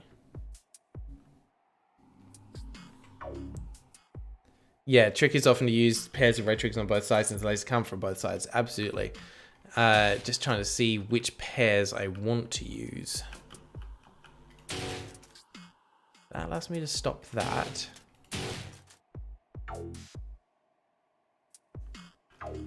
Hang on a second, what did that do? Okay, I can walk onto that now. And then I should be able to do those two to keep moving forward. Nice. Can I block those ones? I do that and that. I can go back this way. That puts me in the center. Nice. Do I want to be in the center? Probably not.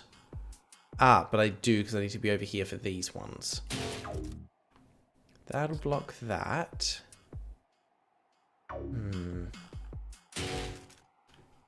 Ah, you're one that I can stand on and jump over. Interesting. Okay. Oh, damn, too far. Ah, that's frustrating. Okay. You go away. No. Yes. you, and you. We're working it out. And then we did that one and that one. Yep.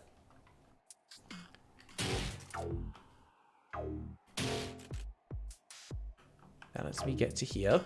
Nice. What do you do? Woo! Hello. We go this way. And we jump. We're free! Hello.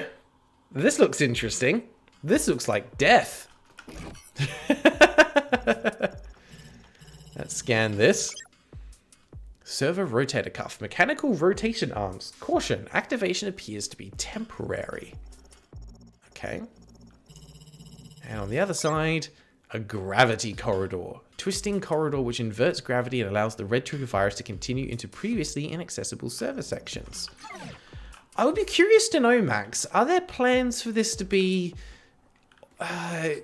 just a straight kind of puzzler in the same way of something like Portal is, where you're given one mechanic and it's just used in varying ways, you know, with increasing complexity as you venture through, and maybe adding in more environmental design and puzzle elements? Or are there also going to be more elements of Metroidvania style stuff creep in, where you actually get upgrades to your gun that allow you to interact with the world in different ways? Because that would be something I'd be quite curious to see as well. Even if it's as simple as like a different visor, in the same way like the Metroid series has for the ones that allow you to have like the thermal visor or the X-ray vision and that kind of stuff. I'd be very curious about that. Right, hello. Please listen! Hi, Herman. I know you're tempted by the thought of a simpler life. But this new pill, this poison, it changed my daughter. I know it. She's never been the same after her dose. They're lying about how this changes people, changes personalities. This thing implants in our brains, and we think we'll be happier. But it turns us into something else. I swear! They're not telling us what is really going on in that building. It's all propaganda. Listen, how can this pill be responsible for so much erratic behavior and still be on the market? Brain can just be taken away forever. We're all in danger of losing ourselves. They want to control. Oh dear. No! Hey! Stop! I did it! That's a little awkward. I mean, look, I called it earlier when I said it was probably got some vibes similar to Deus Ex Human Revolution. Never trust those things. Don't trust Big Pharma. Heard it here. Not first, but yeah. Ah, I was going to ask Max if you voiced any of those characters. So you're the voice of Herman. Amazing. Okay, yeah, so this game is fully linear. The sequel is going to be semi-open world with Metroidvania elements with upgrades like hook shots, double jump, new visors. Oh, I am down for that. Those elements also add a lot more complexity to the speedrunning elements of the game as well. All right, we are going down over here. Where is this going to shoot us? Straight up with a decent amount of oomph. Okay. Should be able to get across to the next platform. There we go.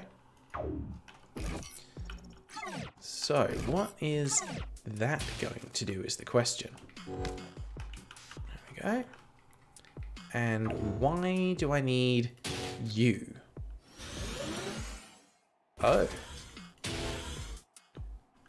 To control the arm. Interesting. So I can use that to lock it in place. Nice.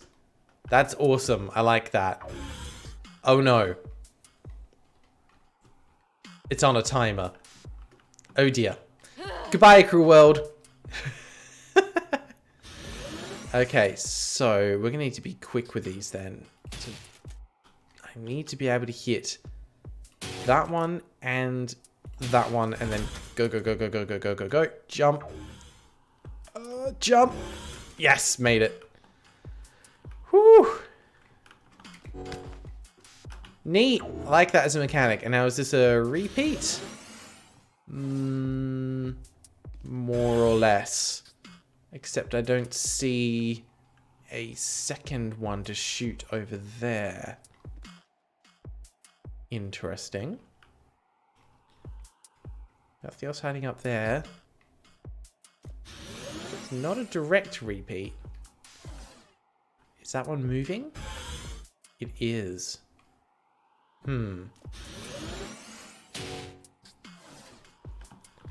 don't think I could... Yeah, no, I'm not going to make that in time. Alright. Into the void again. It is indeed timed. It does not stay up for long. 2, 3. So, how do I do this one? Ah! Hello, Ty! Game is pretty good so far. Really solid core mechanics, but a couple of unfortunate bugs in the game. But I'm enjoying my time with it at the moment. It's got some clever puzzles. The aesthetics and just like overall design is very clean and consistent. It's a world that I'm very happy to be involved in. But it has very tricky mechanics that I'm still trying to figure out. Yeah, so that is timed, and this is timed. That stays out for, like, not long at all. Alright, what am I missing? I feel like there should have been another one on that side for me to shoot in the same way there was on the first puzzle.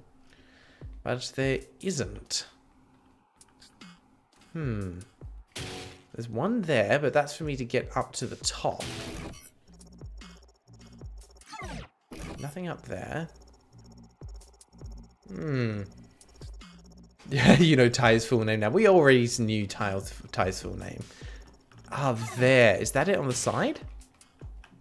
You can just see it in the scan. Yes, there it is. That is a little janky.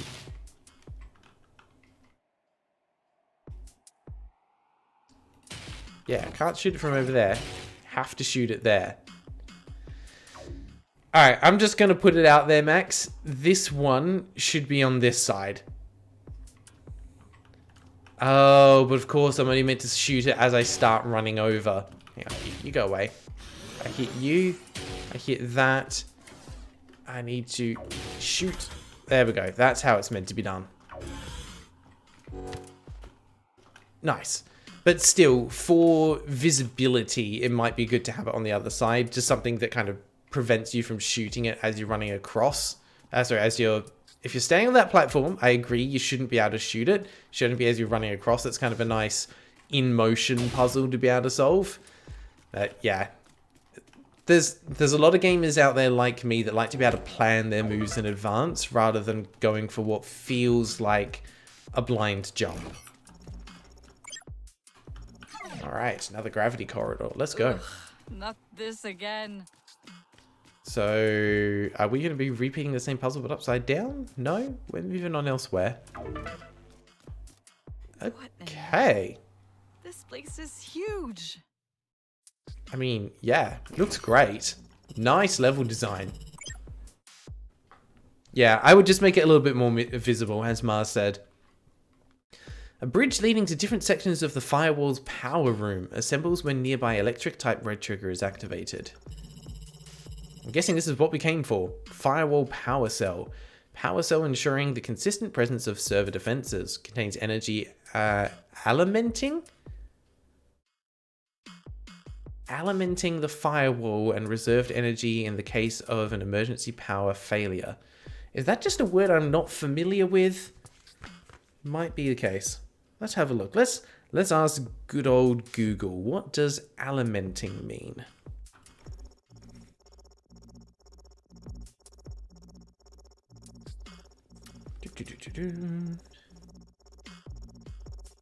Oh yeah, to provide with nourishment or sustenance. So in the context here, yeah, contains energy providing sustenance or augmenting the firewall and reserved energy in the case of an emergency power failure. Does make sense. There we go. New word to add to our vocab. There we go. Alright, so I'm guessing we've got a couple of rooms with puzzles to solve. Let's start by heading over this way. Okay.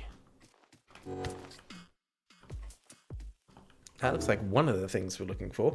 Sorry, my nose is ridiculously itchy today. Okay, what do you do? Is it that? No? Ah, the panel's up there. So we're going to need to activate all of these, I'm guessing, just from the sound of it. What are you? Central elevator. An automatic elevation platform that raises up to the firewall's corridor. Its mechanism is pressure activated. So I can activate all of those straight away. So that's not what I'm looking for. That's just to make it easier to get from A to B. What we need is whatever these are. Okay, we're heading this direction by the look of things. Woo! Alright, you don't take me where I want to go. Oh, there's one up there as well. Jesus. Okay. So we can do that. We can do that. Why?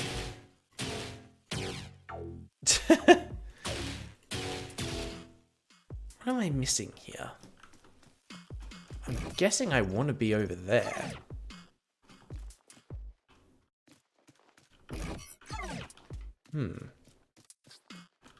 Nothing hiding around the back. Give me a platform there and a platform here. Ooh, which doesn't quite give me enough oomph to get all the way up to that.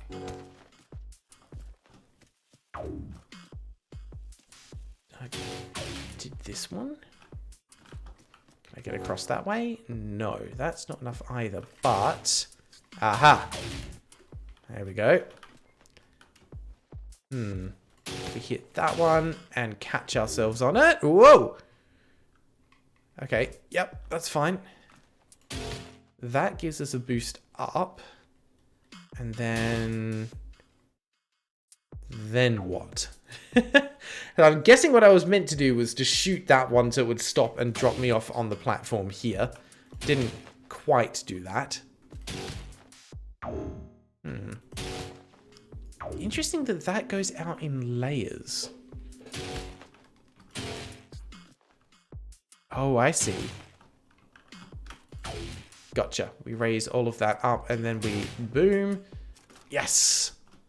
Got ourselves up to the top. Very nice. That looks like what we're after. Permahack 2A. A button with permanent effects that interacts with electrical mechanisms, including electric doors and other systems. This updated button code is embedded into the floor.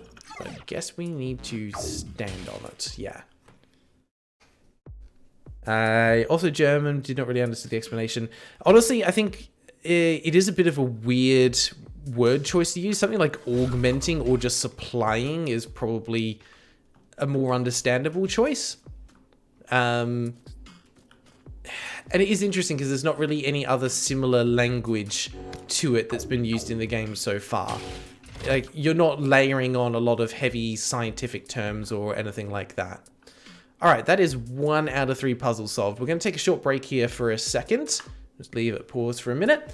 I'm going to run an ad, and then when I come back, we will carry on. Just because we've just hit the 2-hour mark for the stream. So we'll be back shortly.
Alrighty, we are back.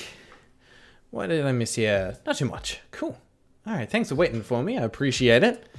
More common word in French. You're French Canadian, so maybe why it's less familiar to an Anglophone. Yeah, absolutely agree. From my understanding of French Canadian, Canadian French, whichever way you want to look at it, just in terms of like general grammar and word usage, it's a little bit different to what you experience throughout the rest of at least Canada, that's for sure. Aiko, your English is not terrible. Your English is extremely good, considering that it's a second language for you. Be proud of your English skills, my friend. Nothing wrong with potentially changing it out for a more common word in the future. All right, let's carry on. But before I do, one thing I wanted to mention, just because I was thinking about it, and it's kind of interesting. I've had this sense as I've been playing through the game that it just feels like something's missing. And I've been struggling to put my finger on what it is. Because, like, the aesthetics are fantastic. The music design is pretty solid because, you know, it's upbeat when it needs to be. It can add that urgency at the right times. Like, there's obviously some world building going on, but I think what it is the game feels very quiet and lonely. Now, that might be intentional, but given that at times we've heard the main character's thoughts, for example, like the first time we got hit by, you know, getting pushed by one of these red triggers, she made a comment about like, oh, I thought that was going to hurt. I feel if anything, we either, like, the game would benefit from either having a little more of her internal thoughts as she's walking through, maybe like commenting and describing on the rooms as she enters them, even just little remarks of being like, oh, that was easier than I thought it would be, if like the player solves a puzzle in under a certain time or something like that. Or potentially, and I don't know if this is something that you're going to be doing in the sequel, actually having a little bit of chatter between her on the inside of this structure and someone on the outside that's giving her instructions or feedback on what's happening in the real world, just to kind of maybe keep up the pressure with the task at hand or something like that. Like, again, these are just ideas. I don't know if they would actually fit with the themes that you're going for with the game, but yeah, it's just something that kind of stood out to me. Is it feels just a little quiet and a little lonely. There we go. But yeah, again, this is the prologue. It's something that started as, you know, like a student project. I'm not expecting it to be perfect. Just kind of throwing ideas out there. There we go.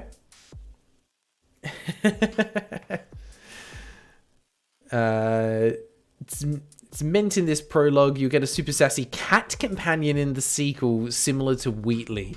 They have lots of banter. You know what? I'm kind of down for that. But yeah, like, it's a tricky thing to get the balance right, because you don't want a game to be too quiet and not give the player enough to keep them, you know, drawn in and keep the attention up. But you also don't want too much in, you know, to the point where your player's like, oh my god, make it stop. It's definitely a tricky balance to get. Now, this looks interesting, but I also feel like I might be overthinking this puzzle quite a bit. How much height do I get from jumping on this? Yeah. Okay. I feel like I'm meant to be doing this and then like landing on that and going over that way, but can I just do this in one? Yeah. There we go. Puzzle solved.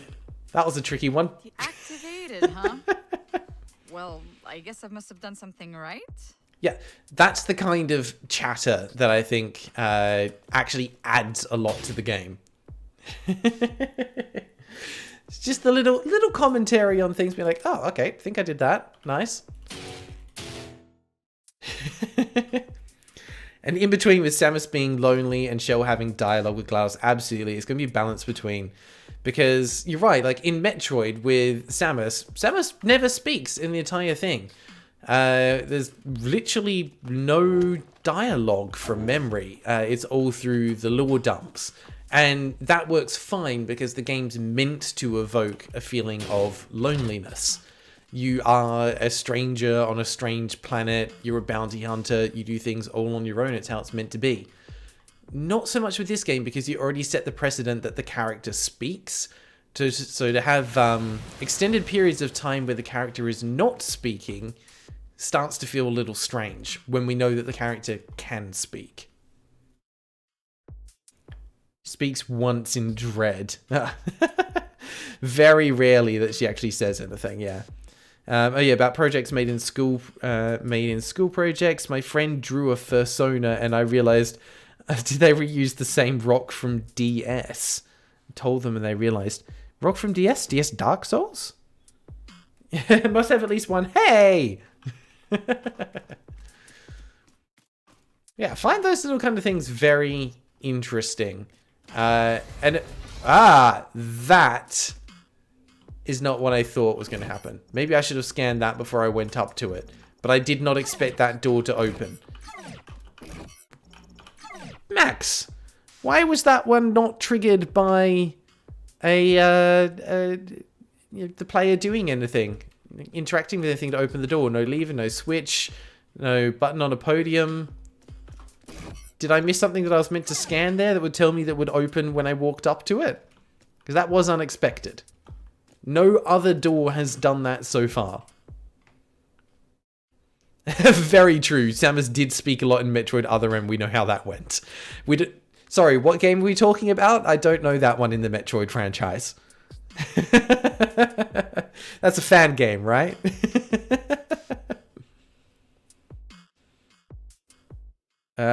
Projects named DS. Not saying because it's on hold due to that. Would it be crazy if it was the same universe as the Forest game? Jeez, yeah. Yeah, would love to know if I missed something with that door, but that felt a little bit odd. Ooh, okay. Starting to get some different textures. We are getting somewhere. Yeah, can't scan the door. Doesn't reopen. Alright, what have we got here? A unique block program to upload red trigger virus and breach the firewall. Bug fixed in the last version. Proximity activated door has the description on the scan. Okay, I missed it. Yeah. See, it's those little things that make the world feel less consistent because you've set up the rules beforehand of, oh, doors are activated by shooting something to move panels out of the way or hitting a button to open it, and then you push the block through to keep the door open so you can pass through. Like, you've incorporated the game mechanics into the door opening mechanics consistently up until this point. And that's the kind of stuff where it's like, oh, that just feels a little odd. Now, 99% of people probably wouldn't pick up on it. But to me, as a player, when I'm looking for those kinds of things, it just makes me go, that was a little odd. That if I was a player, it would feel weird, but I probably might not know why. Also, we've got a nice little texture glitch here. I don't think that's meant to be sticking through. Catch that one in your sweep. This side looks okay, but there's something funky going on with the reflection there. I think it is just reflection, though. That's fine. Everything else looks good. And now, where I have a question here is, as we were playing through, I was thinking that we were, infiltrating the technology in the pill that they were talking about to kind of like figure out what's going on there. But I think we're actually in the virus, given that this is a block program to upload the virus. So we must be inside the virus. Otherwise, why would this be built into it? Makes no sense. But I think after we hit this, shit's about to get real. Virus red trigger uploaded. Whoops.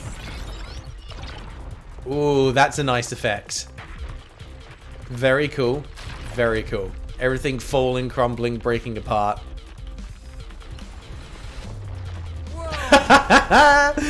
That's awesome. More of that, yes please. Now the question is, are we actually on a time limit, or is it just a sense of urgency being built in? If that starts falling way behind me, I'll have my answer. In the meantime, let's go. Let's do that and that. That was a mistake. Just because it's there, I don't have to press it. I think I do actually need to go that way. I just missed something. Yeah, there's another one over there. Okay, so we need to go 1, 2, 3. Nailed it. Oh, that's a no-go. How do we get past here then? There's another platform up there. Still have my main one there. I think I have to die. So I think I did that in the wrong order, or I was too slow. One of the two.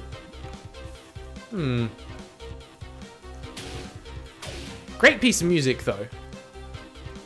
Can I break the game? Can't go up there. Okay, let's reset that. Up we go. 1, 2, 3. Okay, we need to hit that one first and then that one, so it will fall onto that. There we go. Where are we going from here?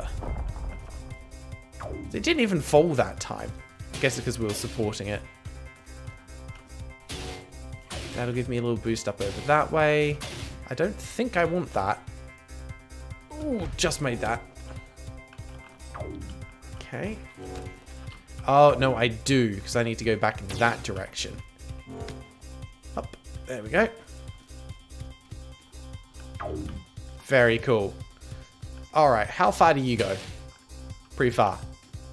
And I think... Whoa. Nice, little escape scene.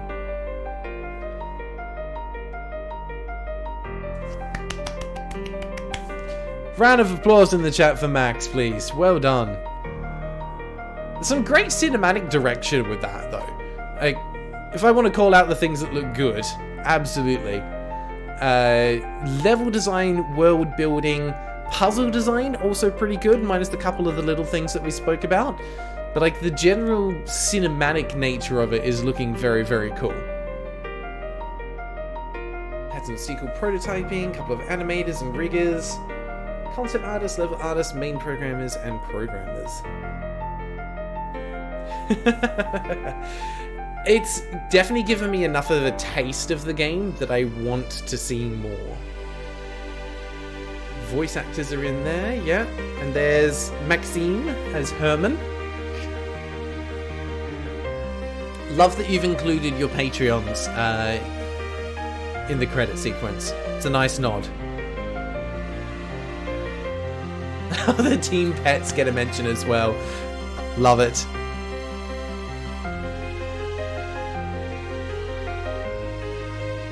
Ah, and you've included the original credits from the student project. Nice touch.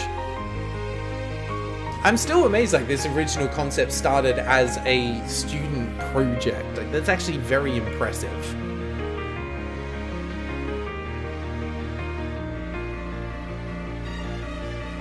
So you're showing this entire destructive sequence, and annoyingly, all it's making me think is, I wanted to run through this. I wanted to escape from this chaos. For Phoenix? I'm guessing someone near and dear to you.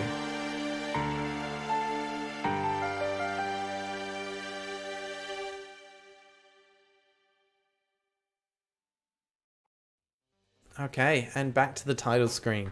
So yeah, I get the feeling that this in speedrun mode could be completed in like 15 minutes once you know your way around the puzzles. Just boom, boom, boom, boom, boom, and away you go. Very, very cool.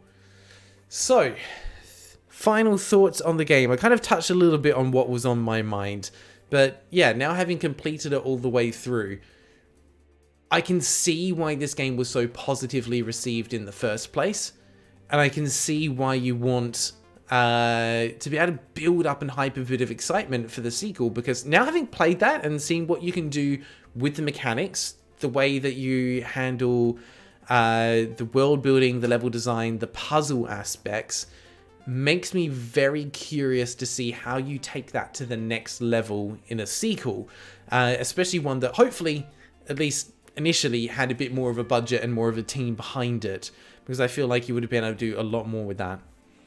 Oh, Phoenix is your dear cat that died from a rare disease this year. Oh, I'm so sorry to hear that, Max. It's really rough having the loss of a loved pet. It was just over a year ago now that my wife and I unfortunately lost our dog. And yeah, it's something that takes a while to be able to move on from when they've been in your life for a time. So you have my utmost sympathy for that, and I think that's a great way to be able to honour them. I really do hope that you're able to get a little bit more, a few more eyes on your game, especially for the sequel, which, if I saw correctly, it is under Red Trigger 2. Is that correct?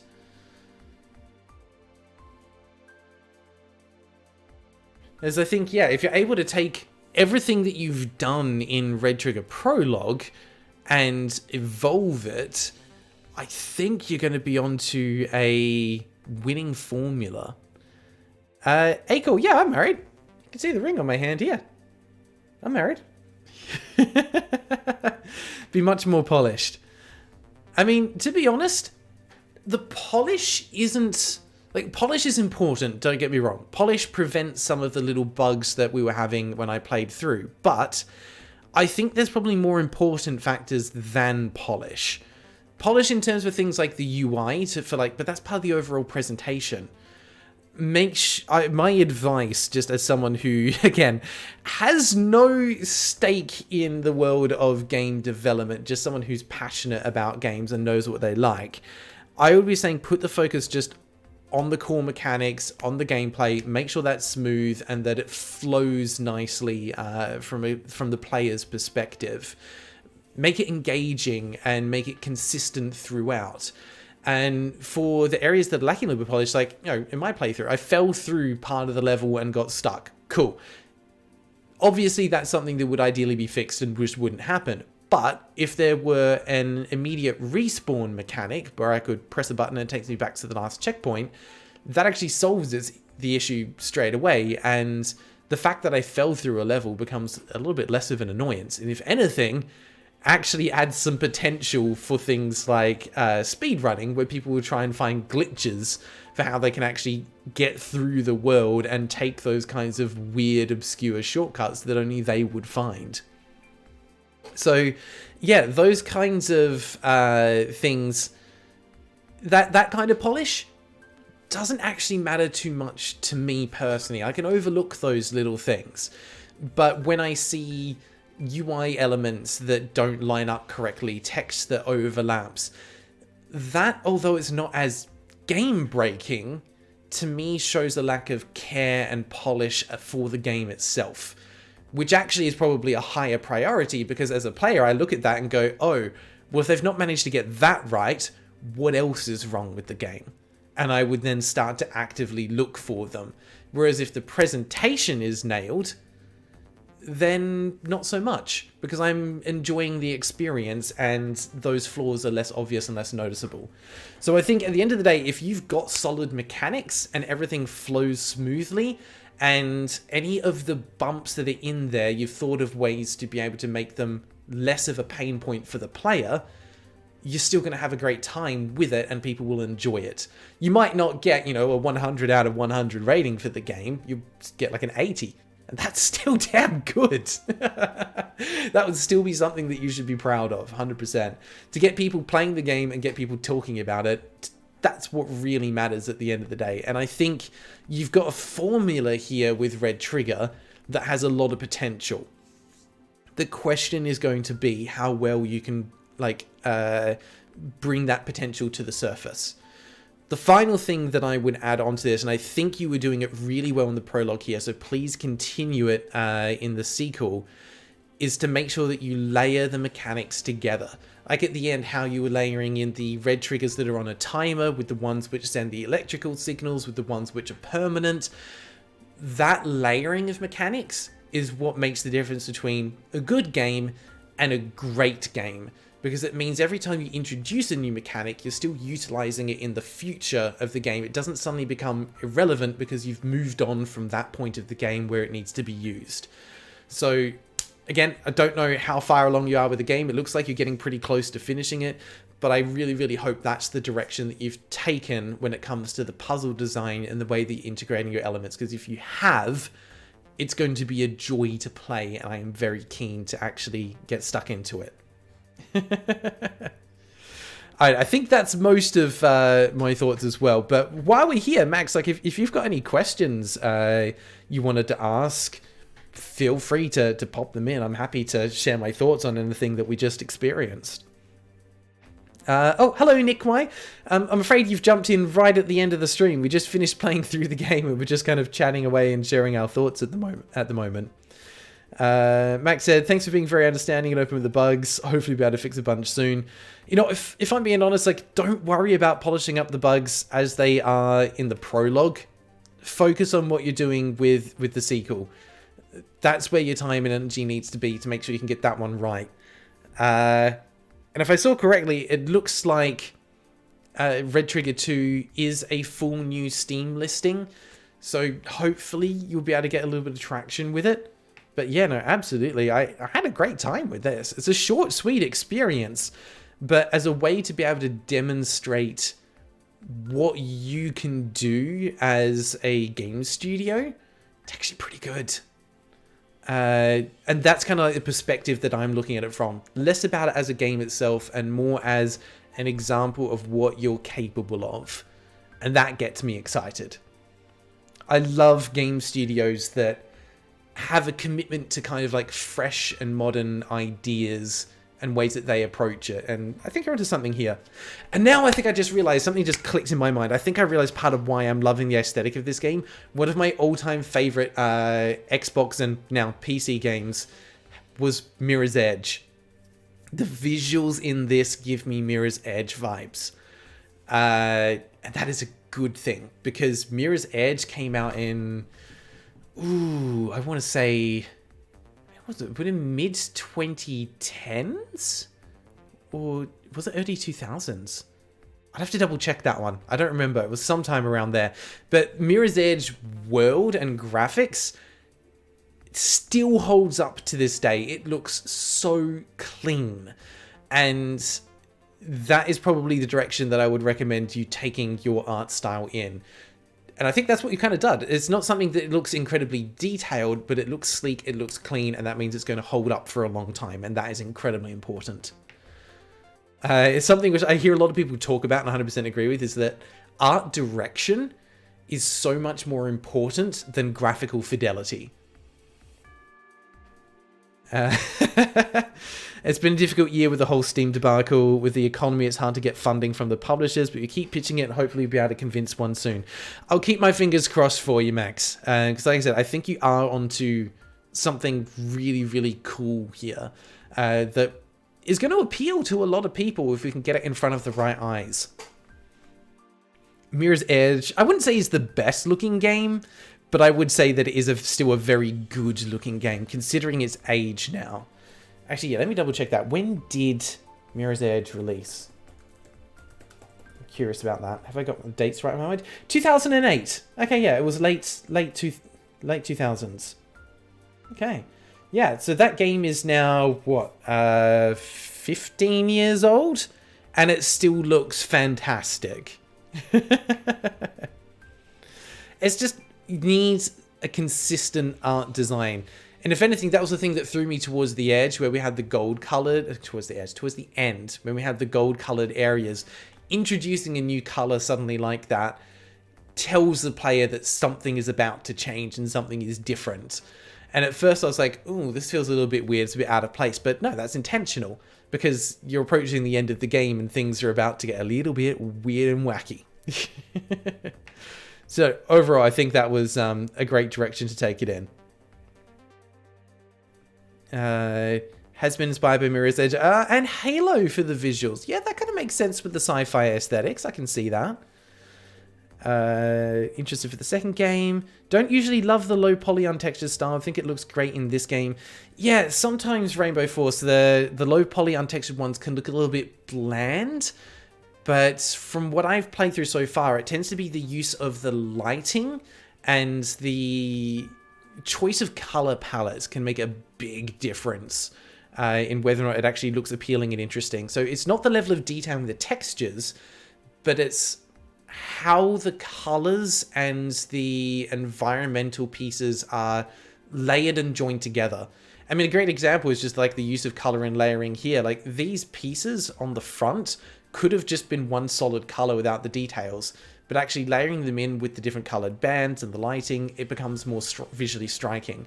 And you've got other elements like the little chains and the platforms that come out just to kind of draw the eye in the right direction. A good example of something we played earlier this year that did a similar thing very, very well was The Last Cube.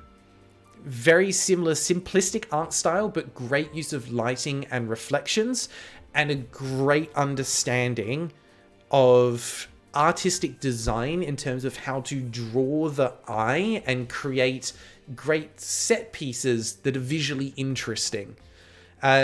Max, if you haven't heard of that one before, of The Last Cube, you'll be able to find the VOD of it on my channel. Have a quick look through and you might be able to see what I mean. That game was actually really, really impressive, and that was a student project as well. Check that one out if you want to get a bit of inspiration when it comes to the way to structure the world to draw the eye in a very artistic way. I loved that. And I think you're kind of mentioning it here, saying, yeah, lots of playtesting, and it's not like, oh my god, we have to redo the whole art of this room. It's really modular, fast to change the layout. That's good to hear, because, yeah, I have not had personal experience with it, but I can understand that there must be a lot of intricacies when it comes to trying to layer a room or an area to have an interesting puzzle design, but also still be visually interesting at the same time, to be able to get engaged with what's happening and immediately look at the important things in an area. A game that did this poorly, that we've played on the channel, was what was it called? Hang on, I need to look this up and double check the name. It was Test. Test Expected Outcome, I think it was called. There it is. Test Expected Behavior. That was another game that was Portal inspired or Portal adjacent, and it had really clever puzzle design, but it wasn't visually interesting to look at. And I'm kind of annoyed now that I didn't really discuss it much in the video, but now I think about it in hindsight, that is why. It's because they built the levels around the puzzle first, but never added in elements of how to actually make it visually interesting to look at in the same way that you've done here. So yeah, some really interesting lessons to learn from looking at some of these other games and trying to figure out just why it does or doesn't manage to stick the landing. Amra, you haven't missed too much. We've finished the game. We got to the final room after solving the puzzle that was in 3 areas. We had a little short escape sequence, and now we're done. You have to rewind and go watch it. It's a fairly short game to play through, but that was good fun. It's also fast to iterate on puzzle design with this art style. Yeah, that makes sense why. Mars has put both red triggers on the wish list. Great idea. I might have to look into doing a giveaway or something at some point. I think that'd be the way to go. You have Cube in your inspirations too. That's another one that I've heard of. Very nice. Somebody also said this, but the logo looks a lot like the Metal Gear logo. I will have to believe on that. I've not played any of the Metal Gear games, Braden. Sorry. Since it's puzzle games, also very easy to identify the gameplay elements as soon as you enter a room. Yeah, that's hugely important to be able to look at it. And I think your scanning element lends a lot to that as well, because it immediately highlights where the interactable components are. So yeah, make sure you lean into that with good use of the contrasting colors, because if a player gets stuck in an area because they can't see what they need to interact with, that visor is really the help mode to let them see what they can identify with. Yeah, some puzzle games have way too much detail and you don't know what's interactable and what's not. Yeah, again, that's why your scan mode is going to come in super handy. But it's not even just so much that, it's just some puzzle games just aren't visually engaging because they focus too much on the puzzle elements themselves. Again, go have a quick look at some of the stuff in the test video that I did, and you'll see what I mean. They've got probably around 20 or so puzzles that just involve picking up a colored ball and then passing through a colored barrier and repeating in a sequence 5 or 10 times until you get to the final room and press a button. It is incredibly boring to look at, even though the puzzles themselves are very complex and interesting to try and solve. Because you're trying to solve these kind of like logic gate puzzles in a 3D space, where in some cases you can actually go up and around the barriers themselves. So it encourages you to think outside the box, and they've designed the puzzles in a really interesting way, but yeah, it's just not interesting to look at. Metal Gear logo is similar, complete coincidence. That happens. With so many games out there with so many different logos, I wouldn't be surprised if every now and then you'll stumble across something which just happens to look the same. Visual clarity is key, especially for puzzle games. Don't love a lot of modern games with super high fidelity graphics that everything becomes unreadable. I agree. You go too high in your graphical fidelity and actually things start to become lost in the amount of detail that you've got. There needs to be a huge amount of balance between the two. The one puzzle game we played in the first or second side quest that was awful. Oh, that was Squishcraft, I think it was. Yeah, that again was a game that has... it's going to sound a bit harsh, but that had no graphics. That was just PNGs layered over the top of game elements. That's all it was. But again, great mechanics, but because it's not visually interesting, hasn't seen a high level of success. Need to have the balance between the two. Alright, I think that is about all I have on my mind in terms of thoughts of the games, unless you've got anything else that you wanted to pick my brain on to hear. Yeah, they see that a lot. Directs a lot of student projects at the university you graduated from in 2016. Always have to tell them to keep it simple, not have lots of noise that distracts the player. Absolutely agree. Which tells me, Max, we must be actually pretty close to the same age, because I also graduated from university in 2016. Although it took me a bit longer to get through uni, I thought. So if I had to hazard a guess, given the experience that you've got, I would probably say you're going to be around 28 years old, somewhere around there. I think you said you had about 5 years of experience working at Ubisoft Montreal, which means you would have started. Yeah, that sounds reasonable. Maybe somewhere between 25 to 28, I would put your age at if I had to guess. You don't have to tell me if I'm right or wrong. I'm just throwing it out there as a bit of fun. Oh dear. But I think, honestly, if you are in that age bracket, what you have achieved in that time to be able to get to like this level of quality and presentation and ideas is actually amazing. You're 30. Oh, we're only a year apart. There we go. I underestimated. Congrats on your 30th birthday, by the way. That is, if you felt anything like me, the barrier where you go, oh God, I'm an adult now. I'm supposed to know all the adult things and how to behave and what to do when people ask me for advice, and oh no. I don't know anything. Oh dear. But no, thank you very much for giving me a chance to have a look at your game, because otherwise, as you said, it would have taken probably quite a long time for me to be able to stumble upon it and have a look at it. Fingers crossed we're able to give this one a little bit of traction. And I think there's enough interesting stuff here to talk about that I think this may end up becoming a side quest video that we feature as well. Have to keep an eye out. Not sure timeline on it, because in case you're not familiar, we have kind of two series that we run on the channel. Main one is Steam Sequence, which is everything in alphabetical order from the Steam store. And then we have Side Quest, which is where we've taken some of the more interesting games that we've featured on the live streams and turned them into full reviews. The problem is that there's only so much content we can put out at once. My editor, Ty, is fantastic, but he's usually tied up with doing all the stuff for the Steam Sequence reviews, whereas something like Side Quest is content that we do when we have time, and that requires us to get ahead of the content production curve for the main series, because that's the highest priority, to be honest. So Side quest for this one, we'll see. Might take a little while before I get around to it, but I think there's definitely been enough interesting stuff here that I want to have a crack at it to see if we get a little bit more publicity on it.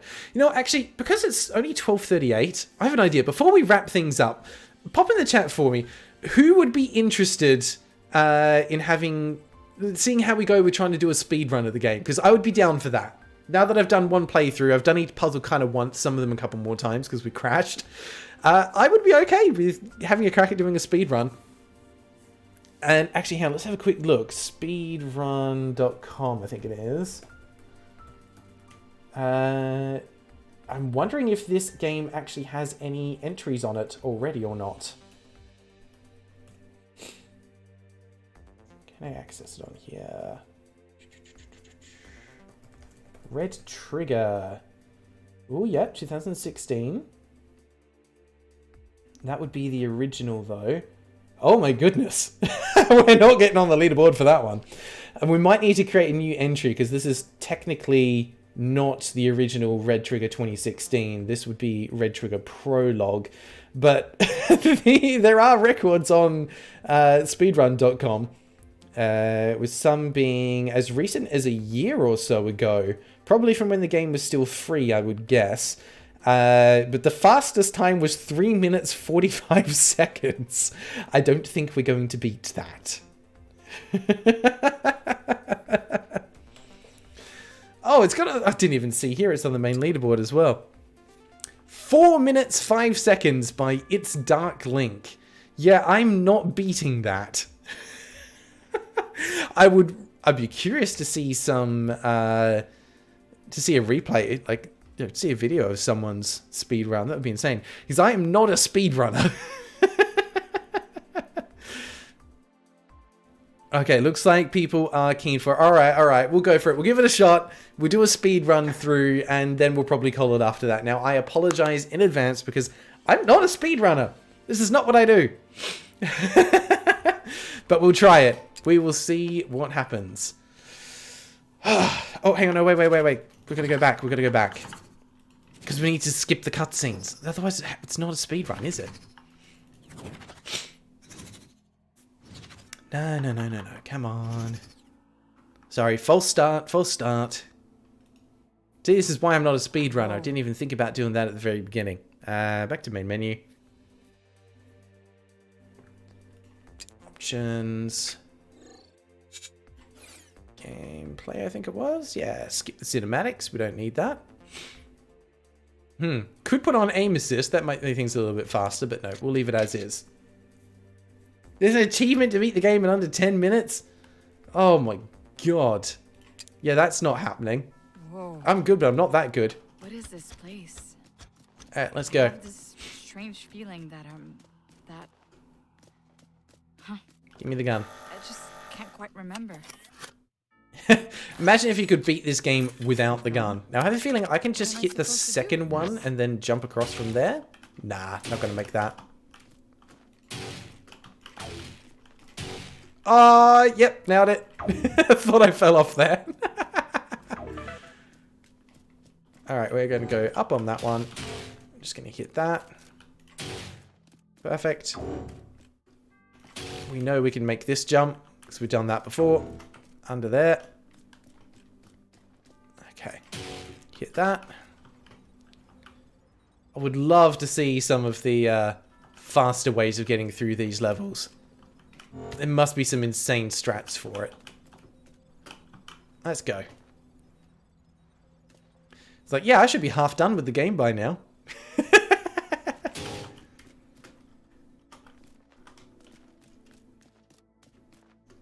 Sprint everywhere.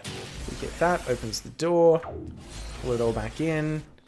Now this one we hit there and we crouch. Perfect. Stand on the button till it activates. Ah! No! Gotta shoot the thing. Okay. This one was... Hang on, let me think. It was that one, then that one. Good. Pull that back in. We shoot there. And then we hit that. We hit the button. Oh, I just fucked that up. Damn it. Oh, panicking.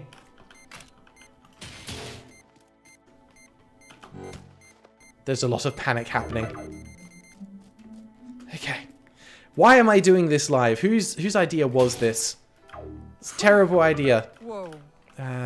There. Painful, but strangely, I feel a thing. Okay.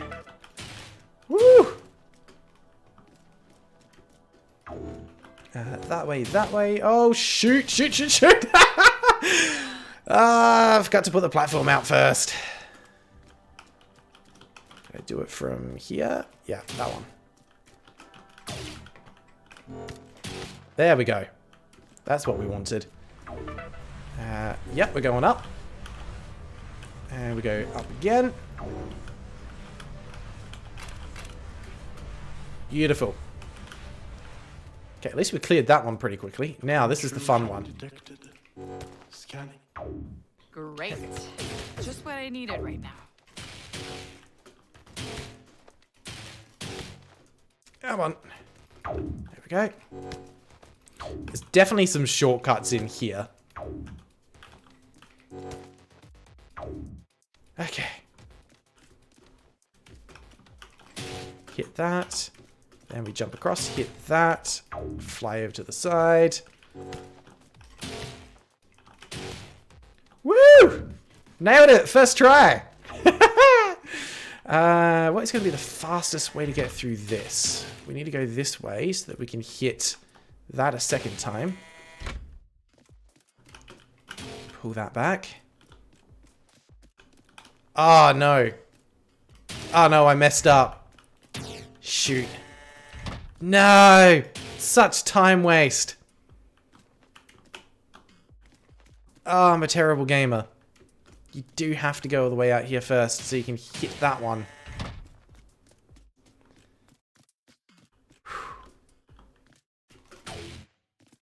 Strats there, didn't have to turn around. Alright, and then we... Are you kidding me? Oh, that was so bad. I got cocky. Wait. Oh, sorry, I can't keep an eye on the chat while I'm trying to do this. We've got to focus. Alright, I'm standing on it this time. There we go. Firewall. That closes. We come back this way. All the way up. Hit the button. Now I need to hit that one, and... What do you mean no energy left? No.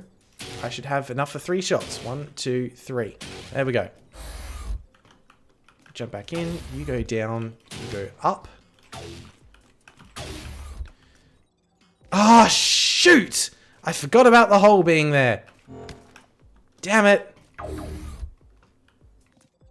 And now I can't get back up there. Oh my god, it's all going so wrong.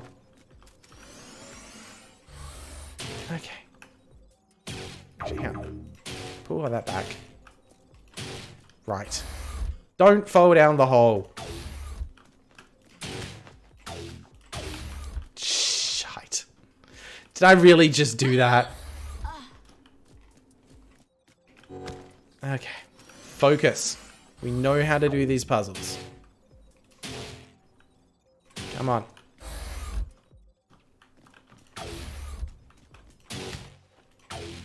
Get through the door and then shoot it. Don't fall down the hole. I just right-clicked.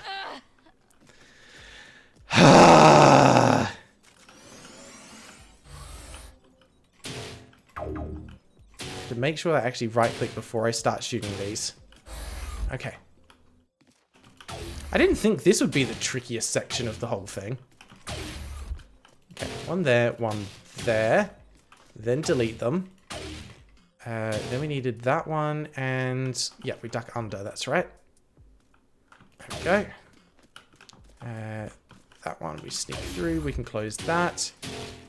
That was a duck under here. hit that. We're going to use this to get some lift. There was a thing that we needed to shoot that was there. Wasn't there one more somewhere? Shoot, what am I missing? What am I missing? Oh, there was another one somewhere. Why can't I see it? There. Nice. Okay.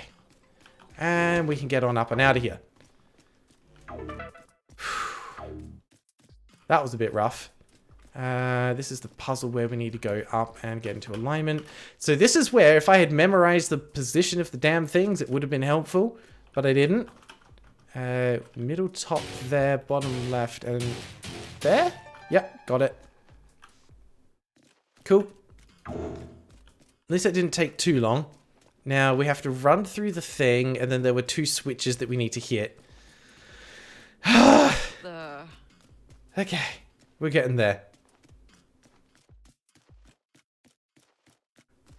God, 7 minutes already? God damn it. Now, we had to jump up to this bit. Cross to the side. One there. One there. And then we can go back and hit the button.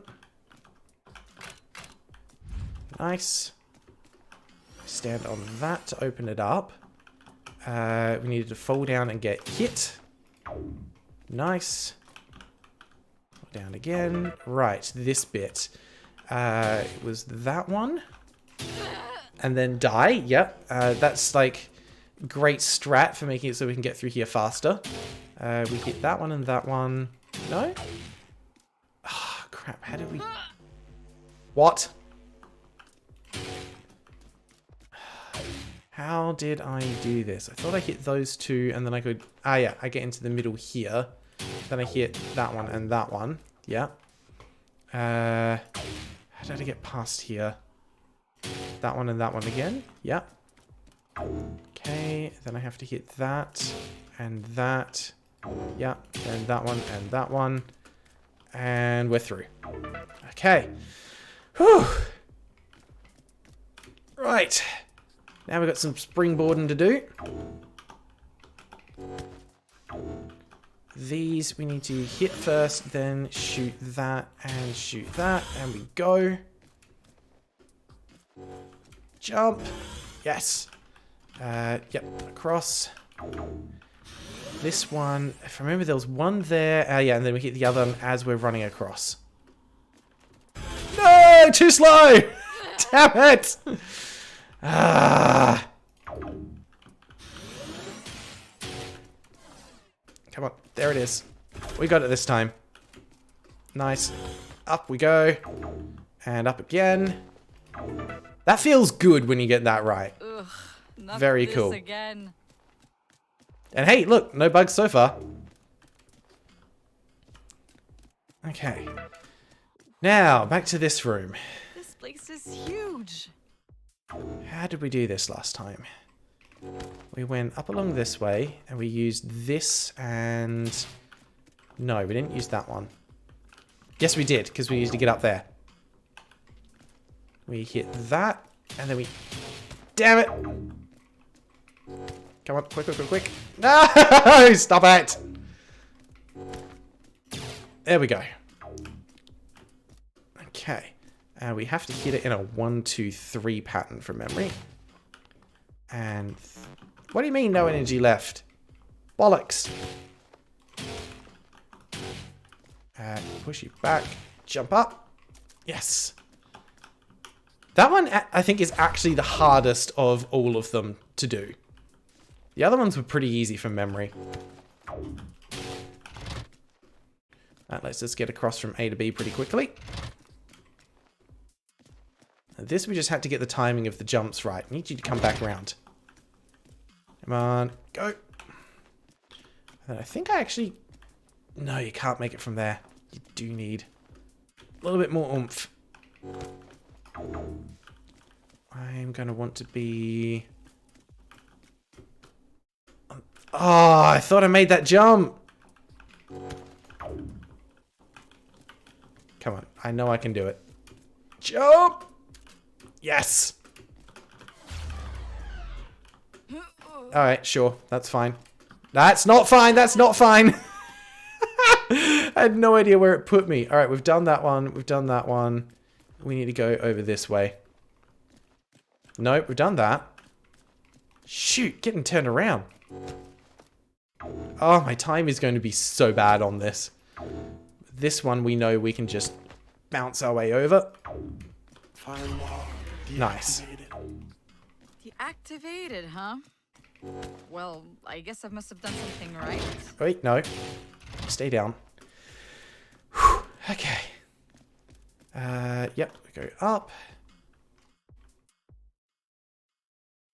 We're in the final section. Now this, we just needed to run up to the door and it opens. Let me through! virus red trigger uploaded. Alright. And it's time to go. Whoopsie. I love that little whoopsie. Okay. Hope there wasn't anyone there. Right, let's go.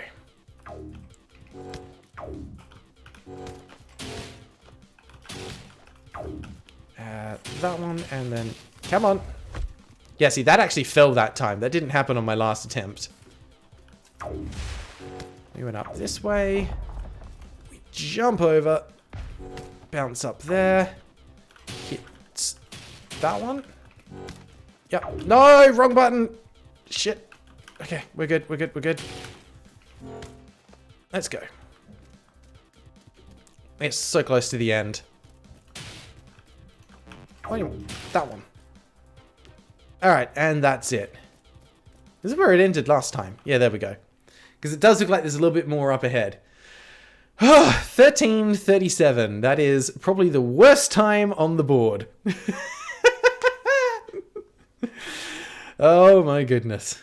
There needs to be like a little round of applause or some kind of sound effect at the end there. Oh my goodness. Yeah, I don't even get on there. You need to get sub 7 minutes. Literally twice as fast as what I did to be able to get onto the leaderboard. Oh my goodness. That was actually quite fun though. That was quite fun. I'm going to have to go and have a look after this to see, you know, how it's actually done and the glitches or techniques that some people have figured out. Oh my goodness. Thank you for your support, but yeah, no, I'm definitely not getting the achievement on that one. Might be able to if I actually just try it again and don't stuff up. Could work, but not going to stress about it for now. Alright, let's jump out of that one. Also, the main music menu disappeared. Not sure if that's still meant to be there or not, but it's not. Oh, hang on a second. Why is that not catching up? Yeah, we're good there. Cool. Alright, let's switch back over. That was good fun. Had a great time with that. We're going to switch back to here. And chuck a little bit of music on.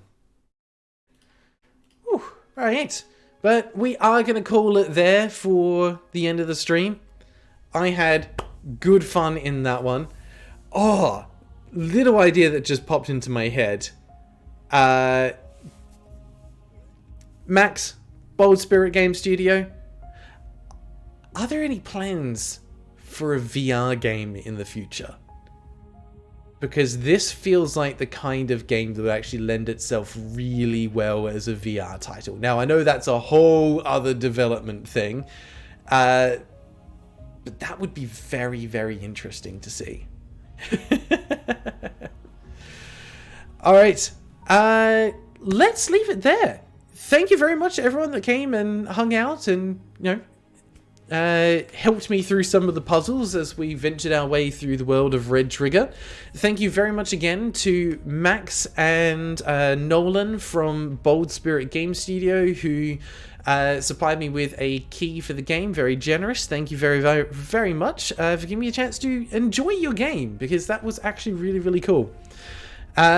I wish you guys nothing but the best for the future because I'm curious to see what you manage to develop and work on in the future, whether it be under Bold Spirit Game Studio or something else that you're working on. But honestly, I wish you all the best with the release and I'm very excited to see where Red Tria 2 takes things. That one is definitely going on my wish list. Yeah, short and sweet stream, just like the game. Absolutely. Didn't overstay its welcome. Alright, thank you very much, everyone. Oh, before I go, one last thing I'll mention. There is going to be a new video coming out tomorrow. This is one we haven't done for a while, but we are going to do it as a live premiere. So I will be there if you want to come and hang out during the viewing for that one, because it's not going to be a review video. It's going to be something a little bit different to kind of signpost the end of the year and I think ring in 2024 on a good note, because it's going to be the last word. Amra, watch it there. Honestly, that's the kind of stuff that will get you muted in the chat, so behave yourself. But yeah, hope to see you there tomorrow for the premiere of the next video, because I think it's going to be a little bit of good fun. And otherwise, I will see you next year, which feels so strange to say, but I will see you guys next year, and the voting will be back for future live streams. So keep an eye out next week for a poll going up on the YouTube channel. 4 games will be on there. Opportunity to vote to see what you want to see played next. The spreadsheet will also get updated, so if you are a member at the start of January, you will find your name on the spreadsheet. Feel free to suggest a game, and just a reminder that if you do want to suggest something, it needs to have 200 or less reviews on Steam. So, fingers crossed we get some more fun and unique games coming our way. Yeah, I know, Brayden. Tux and Fanny is one that I am really keen to get into. That looks very interesting. I'm going to keep my fingers crossed that it appears on our roulette soon. Alright, thank you very much, everyone. Take care, and I will see you in 2024.